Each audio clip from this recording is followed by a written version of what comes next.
ہمارے حضرت حکیم الامت مولانا تھانوی رحمۃ اللہ علیہ کے سامنے ایک شخص نے کہا کہ جی احمد رضا بریلوی نے تو یہ بات لکھی ہے، اس طرح کہہ دیا۔ آپ جانتے ہیں کہ مولانا احمد رضا خان بریلوی جو ہیں انہوں نے ہمارے اکابر کے خلاف کفر کے فتوے دیے، تو حضرت نے ڈانٹا ہوں کہ تم ایسے نام کیوں لے رہے ہو بغیر کسی تعظیمی لقب، مولوی کہتے، مولانا کہتے، مولانا احمد رضا خان بریلوی کہتے، تم نے صرف احمد رضا خان بریلوی کیوں کہا؟ یعنی گویا اس کو بھی ان کی توہین سمجھا اور ٹوکا کہ ٹھیک ہے تمہارے خلاف دوسرے مسلک کے آدمی ہیں، ہمارے اوپر فتوے بھی لگائے، لیکن ہم اپنی زبان کو گندا نہیں کریں گے، ہم اپنی زبان سے ان کی توہین نہیں کریں گے۔ تو اللہ تبارک و تعالیٰ نے ہمارے اکابر کو ایسا بنایا کہ اپنی زبان کو ہمیشہ دائرے میں رکھتے۔ السلام علیکم ورحمۃ اللہ، لا حول ولا قوة الا باللہ، حسبنا اللہ ونعم الوکیل، یا حی یا قیوم برحمتک استغیث، لا الہ الا انت سبحانک انی کنت من الظالمین، ربنا آتنا من لدنک رحمہ وہیئ لنا من امرنا رشدا، اللہم صل علی محمد وعلى آل محمد واصحاب محمد وازواج محمد وامت محمد اجمعین الى یوم الدین، آمین۔ الحمد للہ رب العالمین والصلاة والسلام علی سید الانبیاء والمرسلین وعلی آلہ واصحابہ اجمعین الى یوم الدین۔ الحمد للہ آج 14 جنوری 2024 کو سنڈے کے دن ہمارا یہ پبلک سیشن نمبر 129 ہوگا۔ آپ کے یہ ریئل ٹائم کوسچنز پرچیوں کی شکل میں میرے پاس آ چکے ہیں، انشاءاللہ انہیں میں بعد میں ڈسکس کروں گا۔ پہلے کرنٹ افیئر کے طور پر ایک ایشو میں نے ڈسکس کرنا ہے، اور وہ ہے جو دیوبندی مکتب فکر ہے، ان کے بڑے بزرگ جن کے اوپر پورا فرقہ کھڑا ہوا ہے، وہ انہیں حکیم الامت کہتے ہیں، اگرچہ بریلوی انہیں مریض الامت کہتے ہیں، لیکن چونکہ ان کے نزدیک تو وہ ایک رسپیکٹیبل پرسنالٹی ہیں۔ مولانا اشرف علی تھانوی صاحب المتوفا 1944 عیسوی بمطابق 1363 ہجری، یہ ان کی ڈیتھ کا ایئر ہے۔ اشرف علی تھانوی صاحب چونکہ سلسلہ عالیہ چشتیہ سے تعلق رکھتے تھے تصوف کے اندر، اور تصوف ایک ایسی چیز ہے کہ جو بھی اس کے ساتھ اپنا سلسلہ رکھے تو کہیں نہ کہیں گمراہی کا کوئی دروازہ اس پہ کھل ہی جاتا ہے۔ رات کو بھی ہماری ایک ویڈیو اپلوڈ ہوئی ہے، ہمارے استاد ڈاکٹر اسرار احمد صاحب رحمہ اللہ تعالی کے حوالے سے انہوں نے جو کچھ سٹیٹمنٹ دی جنت اور جہنم کے بارے میں، وہ صوفیاء سے ہی متاثر ہو کر دی، اس لیے میں نے اس کے اوپر علمی گرفت کی۔ وہ ویڈیو اپلوڈ ہو چکی ہے، وہ آپ لوگ ضرور دیکھیں تاکہ آپ کو معلوم چلے کہ تصوف نے کتنے بڑے بڑے لوگوں کو راہ حق سے ہٹنے پر مجبور کیا، صرف ان لوگوں کے بڑے قد کاٹ کی وجہ سے بڑے بڑے لوگ بھی متاثر ہو جایا کرتے تھے ان لوگوں سے۔ پچھلے دنوں الحمدللہ ہمارے اسٹوڈنٹس کی 10 سال کی محنت آلموسٹ رنگ لائی، اور حنفی بریلوی مکتب فکر کے مفتی اعظم پاکستان میں مفتی منیب الرحمان صاحب حافظہ اللہ تعالی نے دارالافتاء نعیمیہ سے اپنے مدرسے سے ایک ریٹن فتویٰ جاری کیا، اور اس پہ 1 درجن سے زیادہ علماء کے سگنیچرز ہیں، جس میں انہوں نے چشتی رسول اللہ کو کفر ڈکلیئر کیا۔ اگرچہ اس فتوے میں کچھ کمزوریاں ہیں، میں ان کو آلریڈی ہائی لائٹ کر چکا ہوں، بہرحال پھر بھی میں نے ان کا شکریہ ادا کیا تھا کہ یہ بہت بڑی ایفرٹ ہے جو انہوں نے کی ہے اس حوالے سے، لیکن کام ابھی باقی ہے۔ ابھی تو کئی اور عبارتیں ہیں جن کے اوپر کفر کا فتویٰ چاہیے، اور وقتاً فوقتاً وہ میں ساری عبارتیں ہائی لائٹ کرتا رہتا ہوں۔ یہ لوگ ان عبارتوں کا مناظروں کے اندر دفاع کرتے آئے ہیں، ان میں سے ایک عبارت سے ابھی انہوں نے اعلان برات کیا ہے چشتی رسول اللہ سے، لیکن وہ بھی جو پرانے بزرگ ہیں جو انہوں نے کام ڈالا ان کے بارے میں انہوں نے گول مول سی بات کی ہے. کیونکہ میں نے چشتی رسول اللہ نہ صرف ان کے بزرگوں کی کتابوں سے ثابت کیا جن کے بارے میں ان کا یہ کلیم ہے کہ شاید بعد میں الہاقی عبارتیں کسی نے ڈال دی ہیں، لیکن پرنٹنگ یہی لوگ کرتے رہے، اس کے پیسے یہی لوگ کھاتے رہے، اور اس سے بڑھ کر جب وہابیوں سے ان کے مناظرے ہوتے تھے تو باقاعدہ چشتی رسول اللہ کا دفاع کرتے تھے اور بلند آواز میں سبحان اللہ کے نعرے بھی لگاتے تھے اس کے دفاع کے اوپر. خواجہ نے کیا فرمایا؟ سنو کہ میں کون ہوں اور کیا ہوں.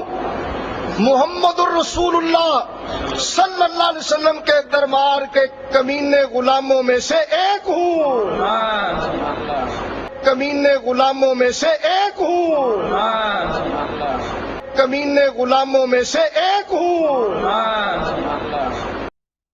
خیر اچھی بات ہے، رجوع کر لیا، لیکن وہ بزرگ جو قبروں میں چلے گئے اور انہیں بمشکل 100 سال ہوئے ہیں فوت ہوئے، ان بزرگوں سے کیسے یہ اعلان برات کریں گے؟ انہوں نے ان ساری چیزوں کو انڈورس کیا ہے، جن میں اعلی حضرت امام احمد رضا بریلوی المتوفا 1921 عیسوی، یعنی ان کی ڈیتھ 1921 میں ہوئی بمطابق 1340 ہجری.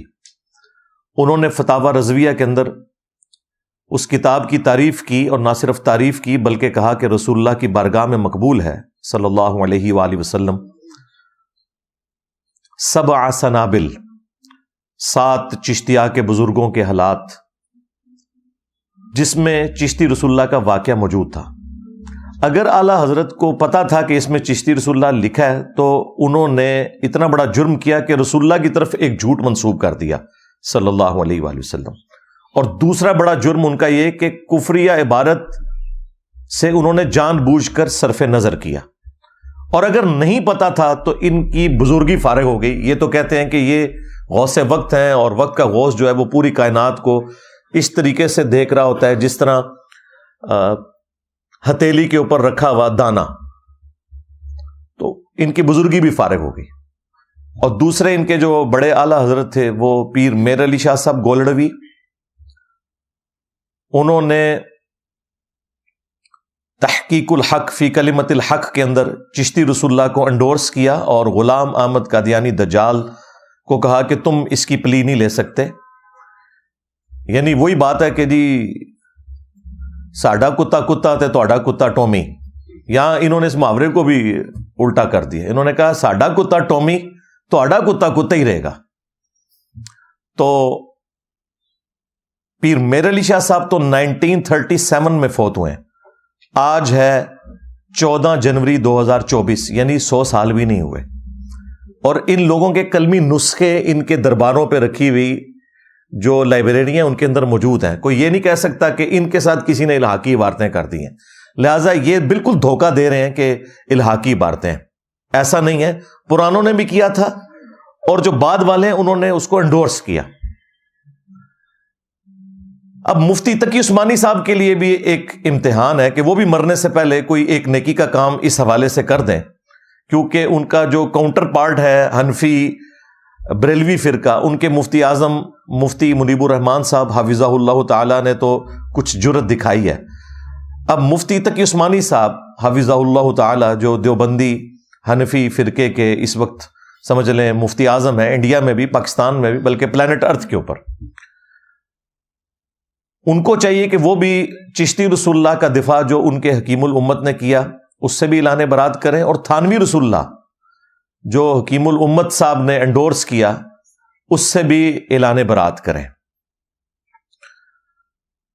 کچھ عرصہ پہلے مجھے ایک بھائی نے ای میل کے اوپر چشتی رسول اللہ کے دفاع کے اوپر جو اشرف علی تھانوی دیوبندی حنفی چشتی صاحب نے دفاع کیا تھا،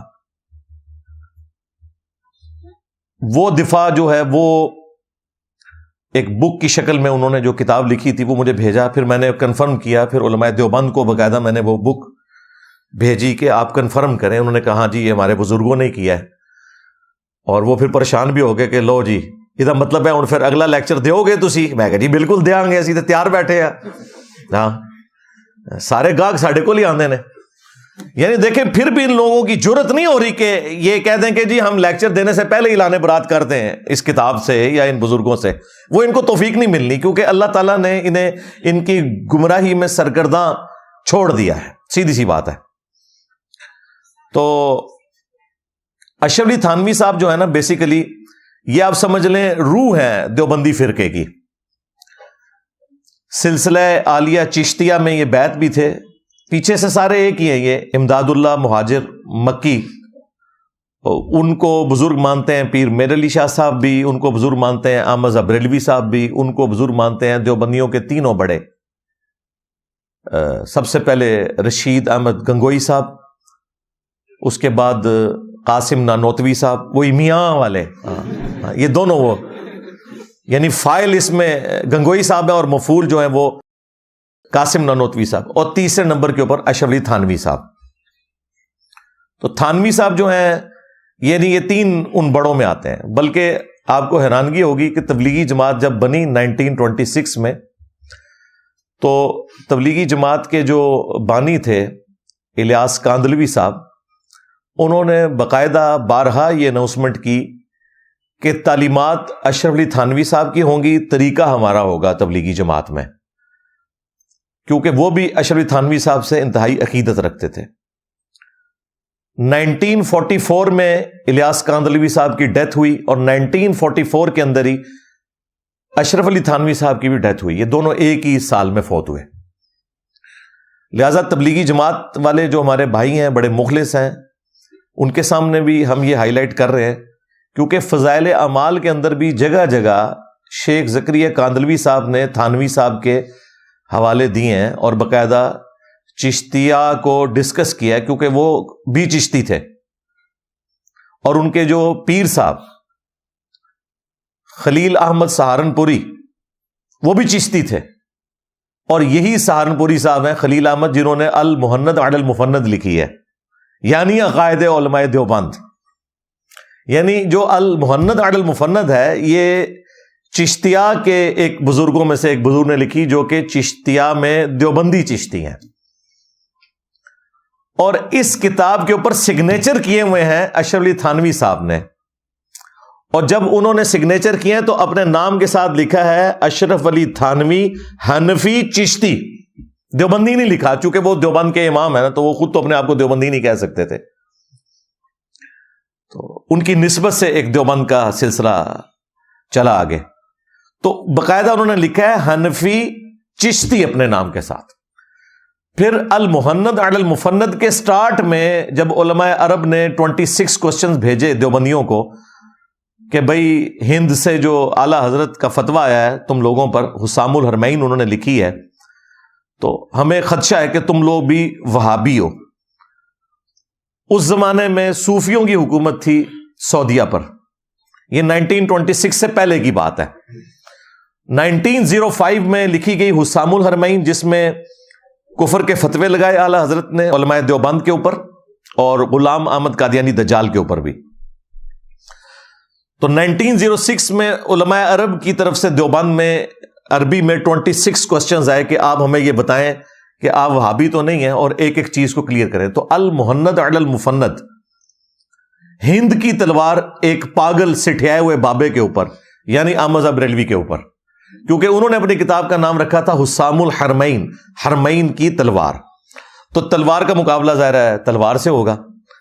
تو انہوں نے اس کے جواب میں سٹارٹ ہی میں لکھا کہ آپ کو غلط فہمی ہوئی ہے, ہم تو امام ابو حنیفہ رحمۃ اللہ علیہ کے ماننے والے ہیں, ہم فقہ میں ان کی پیروی کرتے ہیں, اور عقیدوں میں ہم پیروکار ہیں ابو المنصور ماتوریدی اور ابو الحسن اشعری کے. اچھا عقیدوں میں یہ حنفی نہیں ہے, حنفی یہ صرف فقہ میں ہے, کیونکہ ان کے نزدیک امام حنیفہ کے کئی عقیدے جو ہیں نا وہ قرآن و سنت کے منافی ہیں. پلس یہ کہتے ہیں جی عقیدوں میں تقلید نہیں ہوتی, عقیدے نص قطعی سے ثابت ہونے چاہیے. البتہ جو ہمارے بزرگوں نے تفصیلات لکھی ہیں, ابو الحسن اشعری نے اور ابو المنصور ماتوریدی. اب یہ پرانے بزرگ ہیں, یہ بھی 30ویں صدی ہجری کے اندر جب معتزلہ کا ایک سمجھ لیں ڈنکا بج رہا تھا, اس وقت یہ لوگ اہل سنت کی طرف سے ایک نمائندہ علماء تھے, وہ الگ سے ایک بحث ہے. تو سٹارٹ میں انہوں نے خود مانا ہے کہ ہم عقیدوں میں امام حنیفہ کے فالوور نہیں ہیں, بلکہ ابو الحسن اشعری کے اور ابو المنصور ماتوریدی کے فالوور ہیں. اور پھر انہوں نے ساتھ لکھا کہ ہم تصوف میں سلسلہ عالیہ قادریہ, چشتیہ, نقشبندیہ اور سہروردیہ کے فالوور ہیں. یہ کون لکھ رہے ہیں؟ دیوبندی. اور 1995 تک رائے ونڈ کے اجتماع میں بھی باقاعدہ مولانا انعام الحسن صاحب باقاعدہ بیعت لیا کرتے تھے سارے لوگوں کی. اب اتنے لوگوں کی بیعت تو مشکل تھی, تو وہ رسیاں پھینکتے تھے. وہ رسی ادھر پکڑی ہوتی تھی, ایک لمبی سی رسی پھینکتے تھے, تو وہ رسی کو جو پکڑتے تھے تو وہ بیعت ہو جاتی تھی. پھر 1995 میں ان کی کمر ٹوٹ گئی, کسی ایک امیر کے اوپر یہ متفق نہیں ہو سکے. پھر شورا بنی, اور شورا بھی آہستہ آہستہ کر کے جب بزرگ فوت ہوئے تو 2015 کے اندر, یعنی آج سے آلموسٹ 9 سال پہلے, جو سعد کاندلوی صاحب تھے انڈیا والے, انہوں نے اپنی جماعت علیحدہ کر لی. انہوں نے کہا کہ چونکہ یہ ہمارے بزرگوں کی لیگیسی ہم لے کے چل رہے ہیں تو اب میں امیر بنوں گا. رائے ونڈ والے علیحدہ ہو گئے, بنگلہ دیش والے جو تھے وہ رائے ونڈ کے ساتھ مل گئے, اور انڈیا کی جو تبلیغی جماعت, جہاں سے تبلیغی جماعت نظام الدین دہلی سے شروع ہوئی, وہ علیحدہ ہو گئی. اور پھر اس کا اینڈ رزلٹ یہ نکلا کہ وہاں پر سعد کاندلوی صاحب نے کچھ ریفارمز کی, فضائل اعمال کے اوپر انہوں نے بندی لگا دی کہ یہ قصے کہانی ہے, اس کو ختم کریں. حالانکہ ان کے بزرگوں کی لکھی ہوئی تھی, لیکن اس سے جان چھڑائی انہوں نے. اس کی وجہ سے پھر دیوبند مدرسے نے فتویٰ دے دیا کہ سعد کاندلوی جو ہے یہ فارغ ہو گیا ہے. اور اسی بنگلہ والی مسجد جہاں سے تبلیغی جماعت شروع ہوئی تھی, اس کو دوسرے دیوبندیوں نے کہا یہ مسجد درار ہے. ہاں جی. اور ان کے مقابلے پر جو رائے ونڈ والی تبلیغی جماعت نے جو مسجد بنائی, انہوں نے کہا یہ آپ کی مسجد مسجد درار ہے, وہ جو منافقین کی مسجد تھی. یہ ایک فرقے کے اندر میں آپ کو بتا رہا ہوں, یعنی حنفی دیوبندی فرقے کے اندر 2 مسجد درار. ابھی تو حنفی بریلوی بھی باقی ہیں. خیر, یہ سارے کا سارا سلسلہ ہوا. اور مفتی تقی عثمانی صاحب حفظہ اللہ تعالی سے میں ریکویسٹ کروں گا کہ آپ بھی مرنے سے پہلے یہ ایک کارنامہ کر لیں. اللہ کے حضور کوئی آپ کی بخشش کا سامان بھی بن جائے گا, ورنہ میں نے تو یہ زخم چھیلتے رہنا ہے. ہاں, یہ ذہن میں رکھیے گا. چشتی رسول اللہ ہو, تھانوی رسول اللہ ہو, شبلی رسول اللہ ہو, صادق رسول اللہ ہو, معاویہ رسول اللہ ہو, یہ جتنے بھی آپ کے رسول اللہ ابھی تک چلتے آ رہے ہیں نعوذ باللہ, یہ میں نے سارے بار بار ان کو چھیلتے رہنا ہے, کیونکہ میرے پاس اور کوئی چارہ نہیں نا آپ کی پبلک کو جگانے کا. آپ نے تو اپنی پبلک کے دماغ بند, دیوبند دماغ بند کر دیے. میں وہ سنتے ہی نہیں ہیں قرآن و سنت, تو میں پھر ان کو وہ بلنڈرز دکھاؤں گا کہ جس کے بعد وہ سننے پر مجبور ہوں گے. اور الحمدللہ لوگوں نے حق قبول کیا ہے اللہ کے فضل سے. تقی عثمانی صاحب درس حدیث دیتے ہوئے سینکڑوں کے مجمع میں اپنے بزرگوں کی تعریف بیان کر رہے ہیں, اور کہتے ہیں دیکھیں اشرف علی تھانوی صاحب کے سامنے کسی نے احمد رضا بریلوی صاحب کو کہہ دیا کہ احمد رضا نے یہ لکھا ہے, اور ان کے ساتھ مولانا نہیں لگایا. اور پھر خود تقی عثمانی صاحب کہتے ہیں کہ حالانکہ آپ سب کو معلوم ہے کہ مولانا احمد رضا بریلوی صاحب نے ہمارے بزرگوں کے اوپر کفر کے فتوے لگائے ہوئے ہیں, اور ٹی وی میں آ کے یہ لوگ کہتے ہیں نہیں ہم ایک دوسرے کو مسلمان سمجھتے ہیں. کتنی 2 نمبری ہے. اچھا, اور اس میں وہ کہتے ہیں کہ دیکھیں اشرف علی تھانوی صاحب کتنے اپ رائٹ تھے, انہوں نے اپنے اس مرید کو ڈانٹ دیا اور کہا کہ بھئی میرے سامنے احمد رضا بریلوی صاحب کا نام اتنی بدتمیزی سے نہ لو, اگرچہ انہوں نے مجھے کافر کہا ہوا ہے, لیکن ان کے نام کے ساتھ مولانا تو کم از کم لگاؤ. اور اس پہ پھر تقی عثمانی صاحب پتہ کیا کہتے ہیں, دیکھیں اللہ نے ہمارے بزرگوں کو کیسا بنایا تھا, اللہ نے ہمارے بزرگوں کو ایسا بنایا تھا. ہمارے حضرت حکیم الامت مولانا تھانوی رحمۃ اللہ علیہ کے سامنے ایک شخص نے کہا کہ جی احمد رضا بریلوی نے تو یہ بات لکھی ہے, اس طرح کہہ دیا. آپ جانتے ہیں کہ مولانا احمد رضا خان بریلوی جو ہیں انہوں نے ہمارے اکابر کے خلاف کفر کے فتوے دیے, تو حضرت نے ڈانٹا ہوں کہ تم ایسے نام کیوں لے رہے ہو بغیر کسی تعظیمی لقب. مولوی کہتے, مولانا کہتے, مولانا احمد رضا خان بریلوی کہتے, تم نے صرف احمد رضا خان بریلوی کیوں کہا؟ یعنی گویا اس کو بھی ان کی توہین سمجھا اور ٹوکا کہ ٹھیک ہے تمہارے خلاف دوسرے مسلک کے آدمی ہیں, ہمارے اوپر فتوے بھی لگائے, لیکن ہم اپنی زبان کو گندا نہیں کریں گے, ہم اپنی زبان سے ان کی توہین نہیں کریں گے. تو اللہ تبارک و تعالیٰ نے ہمارے اکابر کو ایسا بنایا کہ اپنی زبان کو ہمیشہ دائرے میں رکھتے. لوگ بھی بڑے خوش ہوئے کہ واقعی دوسرے کافر کہہ رہے ہیں اور یہ ان کو رسپیکٹ دے رہے ہیں. تو تقی عثمانی صاحب یہ 2 نمبری چھوڑ دیں, اللہ سے ڈر جائیں. آپ کو پتا ہے کہ آپ کے بزرگوں کو اللہ نے کیسا بنایا تھا. یہی اشرف علی تھانوی, اس نے المحند علی المفند کے اوپر سگنیچر کیے ہوئے ہیں, جس کتاب کا نام یہ ہے کہ اسی احمد رضا بریلوی کو المفند یعنی سٹھایا ہوا پاگل بابا کہا گیا. کتاب کا نام یہ ہے. پھر اشرف علی تھانوی صاحب جب سگنیچر کر رہے تھے, انہوں نے اس کتاب کو نہیں پڑھا کہ کتاب کے نام میں احمد رضا بریلوی کو پاگل انسان کہا گیا ہے.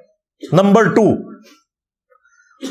اس کے سٹارٹ میں انہوں نے کہا کہ احمد رضا بریلوی اور ان کی پوری جماعت ایک شیطانی لشکر ہے جو علماء دیوبند رضی اللہ عنہم پر حملہ آور ہوئے ہیں, جس طرح کے شیاطین حملہ آور ہوتے تھے انبیاء کے اوپر. یعنی کافر کہہ دیا, کیونکہ انبیاء کے اوپر شیاطین جو ہوتے تھے نا حملہ آور, وہ مسلمان تو نہیں ہوتے تھے نا, کافر ہی ہوتے تھے نا, وہ تو اللہ ان کی حفاظت کرتا تھا. پھر انہوں نے اس وقت کے صوفی جو تھے عرب میں بیٹھے ہوئے, انہیں سیٹسفائی کرنے کے لیے کہا کہ خوارج کی جماعت ہے یہ جو اہل حدیث وہابی فرقہ ہے. محمد بن عبد الوہاب صاحب کو لکھا خارجی.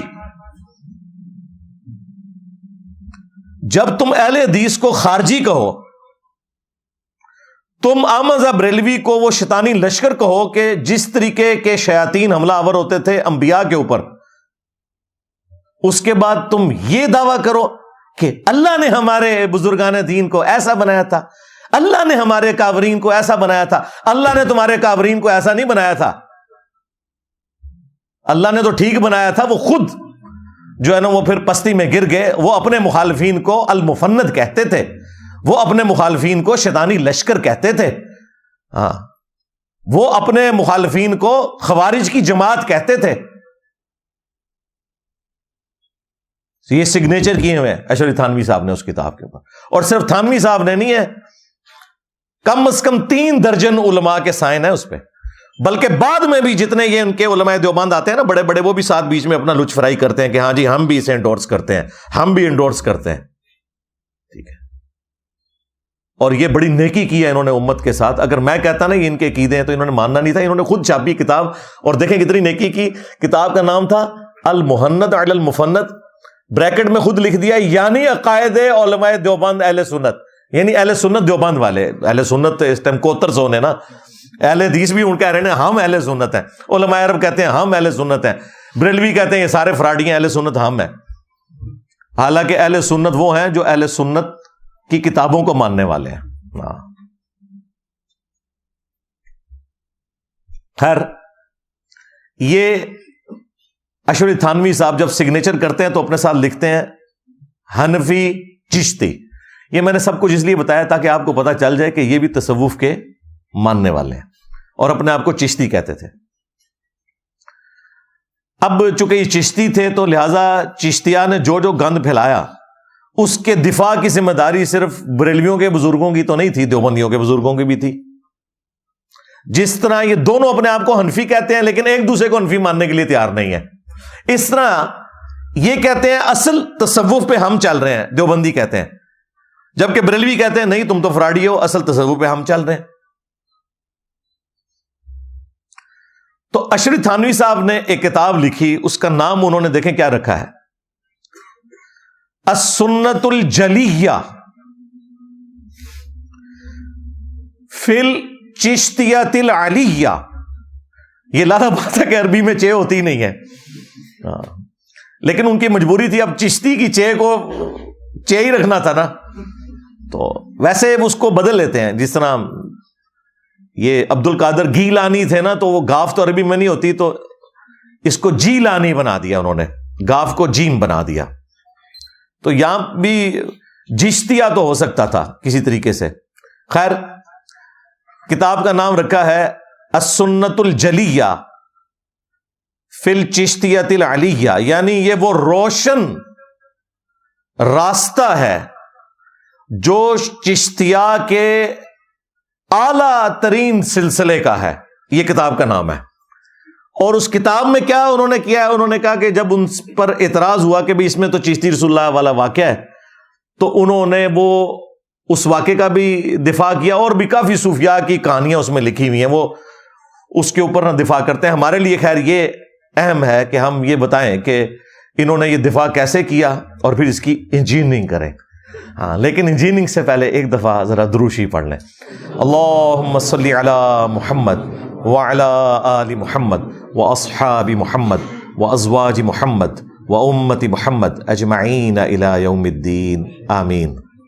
ہاں جی جناب، یہ تھانوی صاحب کی جو کتاب ہے السنت الجلیہ فی الچشتیۃ العلیہ، اس کتاب میں جو باب سوم ہے، یعنی 3rd چیپٹر، پیج نمبر 124، اس کے اوپر وہی واقعہ لکھا ہوا ہے جو ہشت بہشت کے اندر خواجہ قطب الدین بختیار کاکی نے، یہ کاکی جو ہے نا وہ یہ پنجابی والا کاکی نہیں ہے، ذہن میں رکھیے گا. ہاں، اپنے پیر و مرشد معین الدین چشتی اجمیری المتوفا 633 ہجری کے بارے میں لکھا ہے. اور دیکھیں مجلس چہارم واقعہ نمبر 30، وہ کہتے ہیں کہ ایک مرتبہ شیخ معین الدین کی خدمت میں حاضر تھا، یعنی وہ خواجہ قطب الدین کہتے ہیں. اور خواجہ قطب الدین جو ہیں یہ پیر ہیں فرید الدین گنج شکر کے، وہ پاک پتن والے، جہاں خان صاحب جاتے ہوتے ہیں، وہ والا پاک پتن. وہ کہتے ہیں کاکی صاحب کہ میں شیخ معین الدین کی خدمت میں حاضر تھا اور اہل صفا موجود تھے. اولیاء اللہ کا ذکر ہو رہا تھا کہ اتنے میں ایک شخص آیا اور بیعت کے لیے پا بوسی کی، یعنی ان کے قدموں کو چوما. آپ نے اس کو بٹھا لیا. اس نے عرض کیا کہ میں مرید ہونے آیا ہوں. فرمایا جو کچھ ہم کہیں گے کرے گا، اگر یہ شرط منظور ہے تو بے شک میں مرید کر لوں گا. اس نے کہا کہ جو کچھ آپ کہیں گے وہی کروں گا. یہ اب میں ہشت بہشت سے نہیں پڑھ رہا، یہ میں اشرف تھانوی صاحب کی کتاب سے پڑھ رہا ہوں، یہ ذہن میں رکھیے گا. پہلے دیوبندی بڑی بغلیں بجاتے تھے جی یہ تے بریلویاں دا نکلا ہے، یہ تہاڈا بھی نکلا ہے جے، ایک کھرا تہاڈے گھر بھی نکلیا جے، یہ تھانوی صاحب لکھ رہے ہیں. ہاں جی، متفقن علیہ ہو گیا نا. جس طرح جو حدیث بخاری اور مسلم میں آئے نا تو وہ کہتے ہیں دونوں شیخین اس کے اوپر متفق ہیں. ٹھیک ہے، اس طرح اب یہ متفقن علیہ ہو گیا.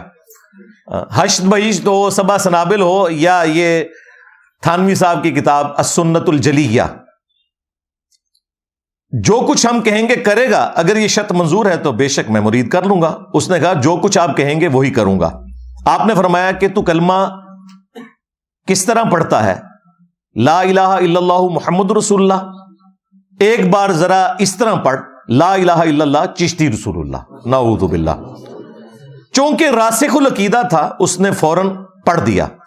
خواجہ نے اس سے بیعت لے لی اور بہت کچھ خلعت اور نعمت عطا کی، اور فرمایا میں نے فقط تیرا امتحان لیا تھا تاکہ مجھے معلوم چلے کہ تجھ کو مجھ سے کس قدر عقیدت ہے، ورنہ میرا مقصد یہ نہ تھا کہ تجھ سے اس طرح کلمہ پڑھواؤں. اس کا مطلب ہے خواجہ صاحب ہوش میں بھی ہیں جی، اور انہیں یہ بھی پتا ہے کہ انہوں نے کام ڈالا ہے.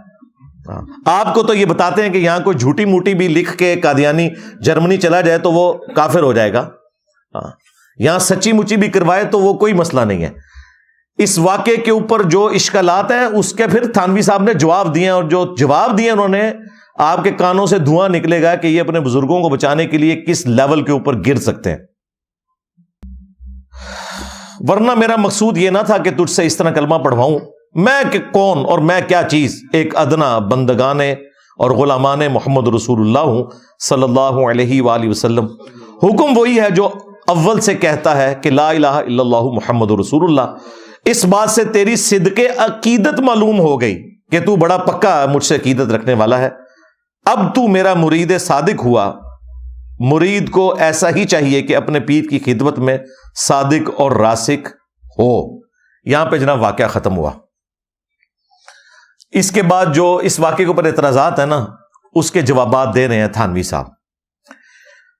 اشکال، وہ کہتے ہیں اس کے اوپر کسی کو اشکال ہو سکتا ہے، ایمبیگوٹی انگریزی میں کہہ لیں۔ کیا امتحان کے لیے کلمہ کفر کہلوانا جائز ہے؟ ویسے عام مسلمان سے پوچھیں، جس کو کبھی کوئی بریلوی دیوبندی نے ڈسا نہ ہو، اور اس سے پوچھا جائے کہ کیا کوئی شخص اپنے نام کا کلمہ پڑھوا سکتا ہے صرف چیک کرنے کے لیے، سارے کانوں کو ہاتھ لگائیں گے کہ نہیں؟ مجھے بتائیں، کوئی دنیا دار بندہ بھی ہو۔ لیکن یہ تصوف کے ماننے والے ایسے بے شرم لوگ ہوتے ہیں کہ یہ اپنے بزرگوں کو بچا لیتے ہیں چاہے ان کو اپنا ایمان دینا پڑ جائے۔ آپ کو انہوں نے یہ کہانی کروائی ہوئی ہے، اور جو بالکل صحیح کہانی ہے کہ اگر کوئی جھوٹی موٹی بھی قادیانی لکھ کے جرمنی چلا گیا تو وہ قادیانی ہو گیا، اگرچہ دل میں ایمان تھا، کیونکہ زندگی موت کی کشمکش نہیں تھی۔ ہاں، زندگی موت کی کشمکش ہو، جان بچانے کے لیے آخری درجے میں اجازت ہے، آپ کلمات کفر بک سکتے ہیں، سورہ النحل کے اندر آیا، لیکن یہ جواز کی حد تک ہے۔ ایمان کا اعلیٰ ترین درجہ یہ نہیں ہے، یہ ذہن میں رکھیے گا، کیونکہ بخاری میں حدیث ہے، مسلم میں بھی موجود ہے، اس شخص نے ایمان کی حلاوت چکھ لی جس میں 3 نشانی ہیں۔ نمبر 1، اللہ اور اس کا رسول اسے پوری دنیا میں سب سے بڑھ کر محبوب ہو جائے صلی اللہ علیہ وآلہ وسلم۔ دوستی اور دشمنی کا معیار اللہ کی ذات ہو، اور تیسری چیز، کفر کی طرف لوٹایا جانا اس کے لیے اتنا ہی مشکل ہو جائے جتنا زندہ آگ میں جلایا جانا، یعنی وہ آگ میں جل جائے لیکن کفر نہ کرے۔ یہ اعلیٰ ترین درجہ ہے، اور یہی وہ چیز ہے جو سنن ابن ماجہ میں ہے۔ نبی الاسلام نے جو وصیت فرمائی تھی نا کہ اللہ کے ساتھ شرک نہ کرنا، خواہ تمہیں سولی دے دیا جائے، تمہیں آگ میں ڈال دیا جائے، تمہارے ٹکڑے ٹکڑے کر دیے جائیں، اللہ کے ساتھ شرک نہ کرنا، وہ ایمان کا اعلیٰ ترین درجہ ہے۔ لیکن جان بچانے کے لیے زندگی موت کی کشمکش میں آپ یہ کر سکتے ہیں کہ آپ کلمات کفر بولیں دل میں ایمان رکھتے ہوئے، لیکن یہاں تو کوئی زندگی موت کی کشمکش ہی نہیں ہے، کوئی جواز ہی نہیں پیدا ہوتا امتحان کے لیے۔ کیا سیدنا ابوبکر اور عمر، عثمان و علی رضی اللہ عنہم اجمعین وعلیہم السلام اجمعین امتحان کے لیے پہلے اپنے نام کا کلمہ پڑھواتے تھے؟ اچھا، اب 3 انہوں نے بیچ میں پوائنٹس ڈسکس کیے۔ وہ اشکال کے بعد لکھتے ہیں کہ کلمہ کفر جب ہے کہ تعویل ممکن نہ ہو۔ دیکھو، بابا ہے تو کہتے ہیں تعویل کریں گے، بچائیں گے بابے کو۔ یار کہہ دو کہ بابا جو ہے سٹھیا گیا تھا، یا بابے کی طرف بات غلط منسوب ہو گئی، تو بابا بھی بچ جائے، یعنی چشتی چاچو بھی بچ جائے اور چشتی چاچو کی چاچی بھی بچ جائے۔ ہاں، کیونکہ کسی نے اگر کلمات کفر کہلوائے تو اس کی بیعت بھی ٹوٹ گئی، اس کا نکاح بھی ٹوٹ گیا۔ چشتی چاچو تیری چاچی گئی، ہاں، تھانوی چاچو تیرے چاچے دی چاچی گئی، ہاں، اور بیعت بھی گئی۔ پہلے تو خود بیعت ہوگا، تجدید نکاح کرے گا، پھر بیعت کرے گا۔ یہ بیعت تو ویسے ہی نہیں ہوئی ہے کیونکہ بیعت تو ٹوٹ چکی ہے، اس کی ایمان چلا گیا، تو تجدید ایمان بھی کرنا ہے اور تجدید نکاح بھی۔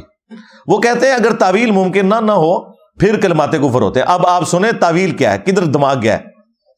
اگر یہ تعویل کی جاوے کہ رسول سے مراد لغوی معنی ہیں، ہاں، پھر تو سارے رسول لیں، ہاں، یعنی آپ لوگ بھی مختلف شہروں سے آئے ہوئے ہیں نا، مختلف ملکوں کے جو سفیر ہیں وہ بھی رسول ہیں۔ یہاں پہ کوئی ایسا کرینہ موجود نہیں، لغت میں رسول کا لفظ، جب گاندھی صاحب پہلی دفعہ سعودی عرب گئے تو وہاں انہوں نے جگہ جگہ بینر لگائے تھے رسول امن کے، کہ یہ امن کا رسول ہے، امن کا سفیر ہے۔ وہاں تو کرینہ سمجھ آتا ہے، یہاں تو کوئی کرینہ نہیں ہے، کوئی سفیر تو نہیں بن کے آیا ہوا۔ تو لغوی ہو اور عام ہو، بواسطہ اور بلا واسطہ اس بنا پر یہ معنی ہوں گے کہ چشتی اللہ کا پیغام رساں اور احکام کی تبلیغ کرنے والا ہے بواسطہ رسول اللہ کے صلی اللہ علیہ وآلہ وسلم. وہ کہتے ہیں چشتی رسول اللہ میں رسول سے مراد پیغمبر ہونے کا دعویٰ کرنا نہیں ہے، بلکہ وہ یہ کہنا چاہ رہے تھے کہ چشتی جو ہے وہ رسول اللہ کا رسول ہے، یعنی ان کا نمائندہ ہے، ان کا سفیر بن کے ہے. تو 2 بار تو رسول نہیں اس نے کہلوایا، ٹھیک ہے، اس نے تو چشتی رسول اللہ کا ہے.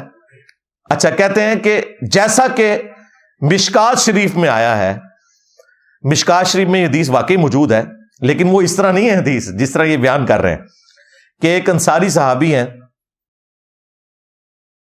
ابن مربع. یہ حدیث مشکات میں جامع ترمذی کے حوالے سے ہے، سنن ابی داؤد میں بھی موجود ہے، نسائی میں بھی، ابن ماجہ میں بھی، سنن کی 4 کتابوں میں.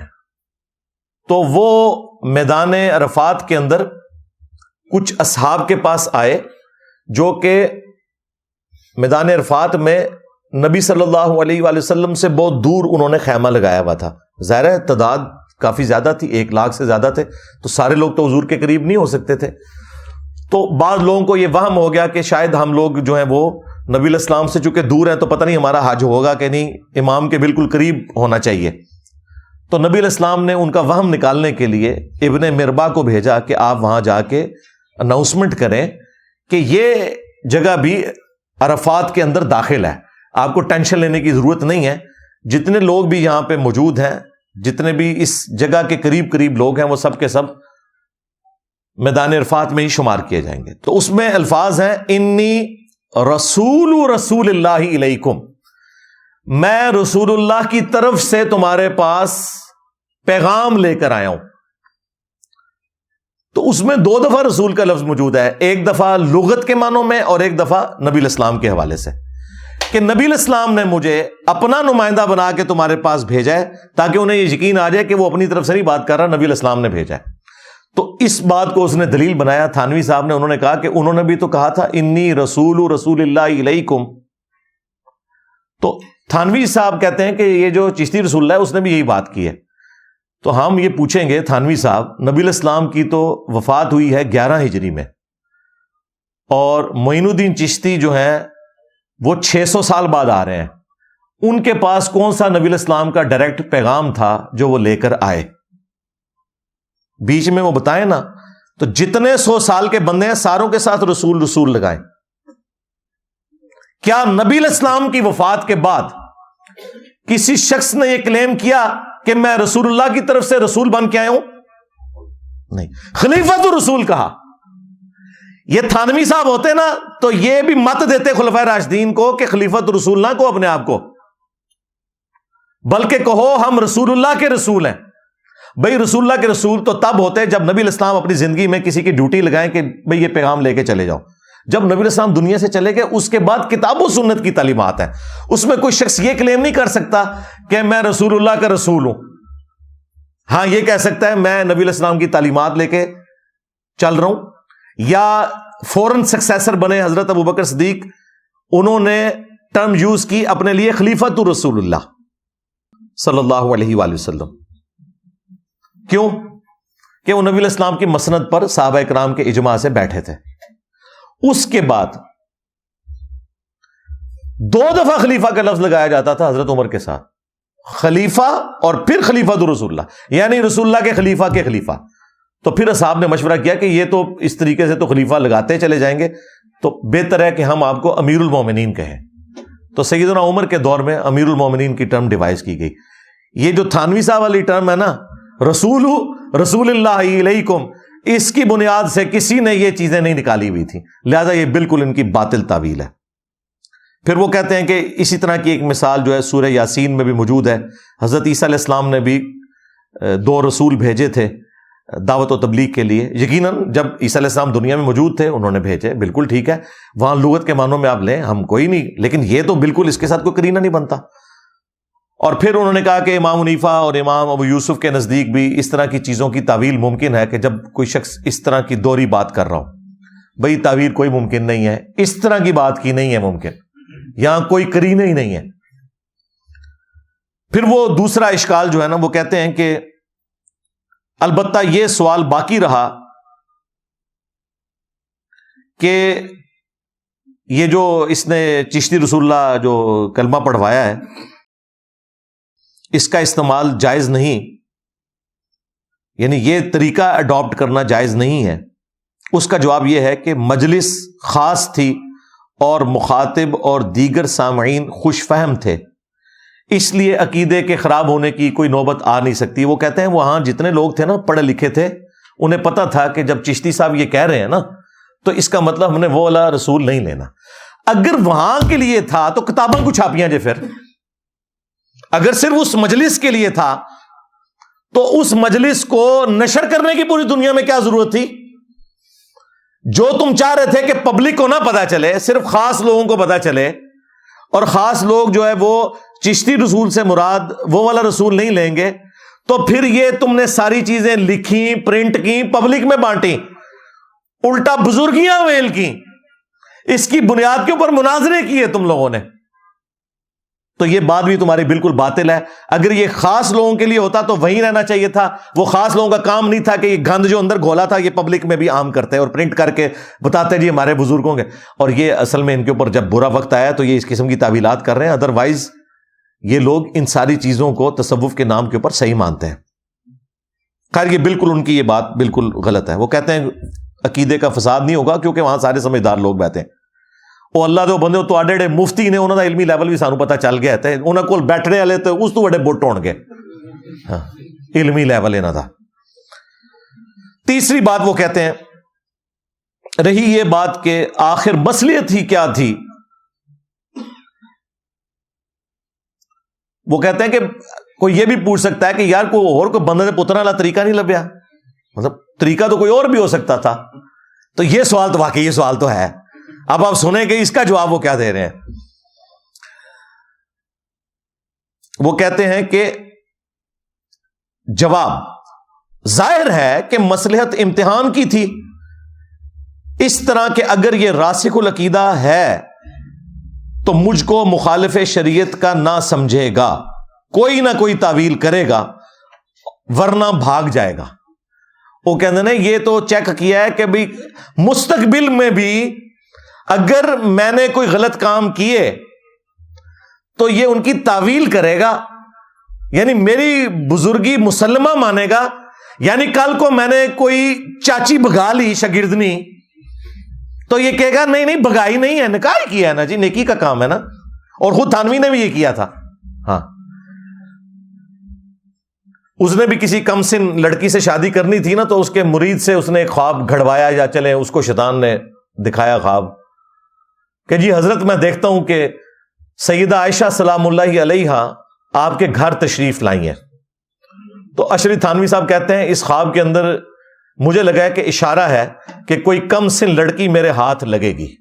ہاں یعنی میں بھی کسی چھوٹی عمر کی لڑکی سے شادی کروں گا، کیونکہ جب اما عائشہ سلام اللہ علیہ رسول اللہ کے عقد میں آئی تھی تو اس وقت ان کی عمر کم تھی. تو یہ میرے گھر میں جو تم نے حضرت عائشہ کو دیکھا ہے اس کی تعبیر میں، یہ خوابوں کی تعبیر ہو رہی ہے. ماں کو دیکھ کے چاچے ان کے چاچیاں بگا رہے ہیں، چلیں بعد میں نکاح کر رہے ہیں. تو یہاں پہ بھی دیکھیں تھانوی صاحب، میں نے آپ کو کہا تھا نا یہ پرانے بزرگوں کی عزت اس لیے کرتے ہیں تاکہ کل کو انہوں نے خود کام ڈالنا ہو نا تو ان کے ماننے والے بھی تعویل کریں جس طرح انہوں نے اپنے بزرگوں کی ہے. یہ دیکھیں وہ کہہ رہے ہیں کہ یہ جواب تو ظاہر ہے کہ مصلحت یہ ہے کہ مرید کو پہلے دن ہی بلی مار دو کہ اس قسم کے بٹ دماغ ہمیں مرید چاہیے کہ ہماری خلاف شرع بات بھی دیکھیں تو کوئی نہ کوئی اس کی تعویل تلاش کریں، مستقبل میں بھی اگر کوئی ہم سے مس ہے. اب آپ کو پتا چلا لوگ کہتے ہیں یار یہ کیسے بٹ دماغ ہیں، پیروں کے کہنے کے اوپر جو ہے وہ بچے ذبح کر دیتے ہیں، پیر ان کی بچیاں بگا کے لے جاتے ہیں، ان کا مال لوٹ لیتے ہیں، پھر بھی یہ پیروں کے ساتھ اٹیچ رہتے ہیں. بھائی ظاہر راسخ العقیدہ ہوں گے نا. تو وہ کہہ رہے ہیں یہ اس لیے تھا تاکہ یہ کنفرم کیا جائے. اللہ کے بندو یہ چیز تو رسول اللہ صلی اللہ علیہ وآلہ وسلم نے اپنے صحابہ کو تعلیم نہیں فرمائی کہ تم نے یہ کچھ کرنا ہے. سورہ یوسف میں واضح اللہ تعالیٰ نے فرمایا رسول اللہ صلی اللہ علیہ وآلہ وسلم کو سینٹرڈ کرتے ہوئے، قُلْ هَٰذِهِ سَبِيلِي ادعو الی اللہ، اے نبی تم فرماؤ کہ یہ ہے میرا راستہ، اور راستہ کیا ہے کہ میں لوگوں کو اللہ کی طرف بلاتا ہوں، علی بصیرۃ، اندھے بن کے نہیں، آنکھیں کھول کر، پوری بصیرت کے ساتھ، انا ومن اتبعنی، میں بھی آنکھیں کھول کر اس راستے پہ چل رہا ہوں، اور میری اتباع کرنے والے بھی آنکھیں کھول کر اس راستے پر چل رہے ہیں۔ نبی علیہ السلام سے تو کہلوایا جا رہا ہے آپ فرما دیں کہ میں بھی آنکھیں کھول کر اور میرے ساتھی بھی آنکھیں کھول کر اس راستے پہ چل رہے ہیں۔ اور کیا تربیت کی ہے نبی علیہ السلام نے اپنے ساتھیوں کی۔ ابو داؤد میں، ابن ماجہ میں حدیث ہے، ایک صحابی نجدیوں کے شہر کوفہ میں ہیرا نامی جگہ پہ گئے، وہاں انہوں نے دیکھا کہ لوگ اپنے سردار کو سجدہ کر رہے ہیں، نبی علیہ السلام کو آ کے سجدہ کیا، آپ نے فرمایا سر اٹھا، یہ کیا کر رہے ہیں؟ ان کا یا رسول اللہ میں ہیرا گیا تھا، وہاں لوگ اپنے سردار کو سجدہ کر رہے تھے، تو آپ تو اللہ کے رسول ہیں، آپ کو کیوں نہ سجدہ کریں؟ یعنی انہوں نے قیاس کیا، یہ کہتے ہیں نا قیاس، اجتہاد بالکل جائز ہے، قرآن و سنت کے خلاف نہ ہو۔ اور صحابی کا قیاس اور اجتہاد نہیں نبی علیہ السلام نے مانا قرآن و سنت کے خلاف۔ آپ نے فرمایا جب میں فوت ہو جاؤں گا اور تم میری قبر سے گزرو گے، کیا میری قبر پہ بھی سجدہ کرو گے؟ ان کا نہیں یا رسول اللہ۔ فرمایا مجھے کیوں سجدہ کر رہے ہو؟ اگر میں سجدہ جائز سمجھتا تو بیویوں سے کہتا کہ اپنے خامدوں کو سجدہ کریں اس حق کے سبب جو اللہ تعالیٰ نے ان کو دی ہے۔ یہ نبی علیہ السلام کی تربیت تھی کہ اے نبی تم فرماؤ میں پوری بصیرت کے ساتھ، اور میرے ساتھی بھی اس دین کے اوپر چل رہے ہیں۔ اور میں اگلے دن اس حدیث پر غور و تفکر کر رہا تھا جو بخاری مسلم دونوں میں موجود ہے، تو ایک ایسا اس میں علمی نقطہ میرے سامنے آیا جو میں نے آج تک کسی ویڈیو میں بیان نہیں کیا، آج میں بیان کر دیتا ہوں کہ نبی علیہ السلام کی تربیت آپ دیکھیں صحابہ کو کیسے تھی، کہ بخاری مسلم میں حدیث ہے نبی علیہ السلام جب مدینہ شریف آئے تو یہودی 10 محرم کا روزہ رکھا کرتے تھے، تو آپ علیہ السلام نے پوچھا یہ کیوں رکھتے ہیں؟ تو بتایا گیا کہ اس دن موسیٰ علیہ السلام کو نجات ملی اور فرعونی ڈبوئے گئے۔ تو نبی علیہ السلام نے کہا کہ ہم موسیٰ علیہ السلام کے ساتھ یہودیوں سے بڑھ کر نسبت رکھنے والے ہیں، ہم زیادہ حقدار ہیں کہ فرعون سے نجات کی خوشی میں جو 10 محرم کا روزہ رکھا عاشورہ کا، ہم بھی رکھا کریں، تو تم بھی 10 محرم کا روزہ رکھو۔ بات ختم ہو گئی، لیکن نبی علیہ السلام کی تربیت دیکھیں، صحابہ نے کہا یا رسول اللہ یہ تو یہودیوں کی مشابہت ہو جائے گی، یعنی نبی صلی اللہ علیہ وآلہ وسلم سے سیکھ کر صحابہ اکرام حضور کی توجہ دلا رہے ہیں کہ آپ نے تو ہمیں منع کیا ہوا ہے یہود و نصارہ کی مشابہت اختیار کرنے سے، اب جب آپ بھی ہمیں یہ کہہ رہے ہیں نا 10 محرم کا روزہ رکھو، تو یہ تو مشابہت ہو جائے گی۔ گستاخی نہیں تھی کیا؟ یہ تربیت کا اثر ہے۔ یہاں میرا دماغ گیا کہ دیکھو کیا تربیت تھی کہ نبی علیہ السلام بھی کوئی حکم دینا تو اندھے بن کے نہیں تھے صحابہ کرام اس حکم کو سنتے، اس میں اگر کوئی سکم موجود ہوتا تھا تو وہ ہائی لائٹ کرتے تھے، کہا یا رسول اللہ آپ نے تو خود منع کیا ہوا تو یہ تو مشابہت ہو جائے گی، اور آپ نے بھی اس کو ایکسپٹ کر لیا۔ آپ نے فرمایا ٹھیک ہے اگلے سال اگر میں زندہ رہا تو 9 کا روزہ بھی رکھوں گا، یعنی تم 2 روزے رکھو، 9 اور 10۔ یعنی صحابہ کرام نے جو پوائنٹ ہائی لائٹ کیا تھا نبی علیہ السلام نے اسے مان لیا۔ اور یہاں پہ کہہ رہے ہیں جی آپ کا پیر جو مرضی کہ آپ نے آنکھیں بند کر۔ نبی علیہ السلام کے ساتھی تو اس طرح نہیں تھے، خود نبی علیہ السلام کے ساتھ ان کا ایٹیچیوڈ دیکھیں کیسا تھا کہ یا رسول اللہ آپ نے تو منع کیا ہوا تھا، تو پھر آپ صلی اللہ علیہ وآلہ وسلم نے کہا کہ ٹھیک ہے تم 9 کا بھی روزہ رکھو تاکہ یہودیوں کی مشابہت والا معاملہ نہ ہو۔ قل هذه سبیلی ادعو الی اللہ، یہ ہے میرا راستہ ہے محبوب صلی اللہ علیہ وآلہ وسلم، فرما دو یہ ہے میرا راستہ، اللہ کی طرف بلاتا ہوں، یعنی اللہ کی طرف پروفٹ صلی اللہ علیہ وآلہ وسلم گائیڈ کرتے ہیں، علی بصیرۃ، آنکھیں کھول کر، انا ومن اتبعنی، میں بھی اور میرے پیروکار بھی آنکھیں کھول کر اس دین کے اوپر چل رہے ہیں۔ بلکہ سورۃ الفرقان میں تو اللہ تعالیٰ نے اہل ایمان کی نشانی بتائی ہے کہ یہ اندھے اور بہرے ہو کر ہماری آیات پر نہیں گرتے، غور و تفکر کرتے ہیں. اندھے اور بہرے ہو کر قرآن کی آیات کے اوپر گرنا یہ اہل ایمان کی نشانی نہیں ہے، حالانکہ وہ اللہ کی آیات ہیں. یعنی غور و تفکر کر رہا ہے کہ اس میں سے کیا رزلٹ نکل رہا ہے.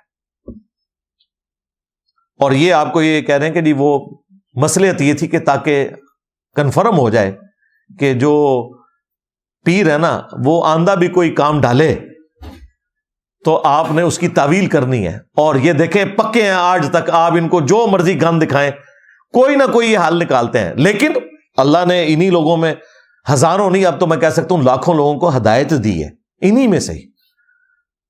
آپ میں سے ریئل ٹائم مجھے بتائیں کتنے لوگ ہیں جو پہلے بریلوی اور دیوبندی تھے؟ ہاتھ کھڑا کریں. ہاں سارے ہی سن جڑے وابی سن وہ بھی کسی زمانے بریلوی دیوبندی رہے ہوئے ہیں. تو سب لوگوں نے ہدایت قبول کی ہے نا، انہی میں سے نکلے ہیں نا. یہ میں نے کوئی امپورٹ تو نہیں کیے باہر سے. تو انہی چیزوں کی وجہ سے ان کے دماغ کھلتے ہیں. اب آ جائیں اس طرف جو تھانوی رسول اللہ والا کلمہ، جو میں نے اکثر کئی ایک ویڈیوز کے اندر اس کو ایڈریس کیا ہے، اور کبھی کوئی جواب دیتے ہیں کبھی کوئی جواب دیتے ہیں، جواب کوئی بن نہیں رہا. سیدھی سی بات ہے. یہ الامداد رسالہ 1336 ہجری صفر،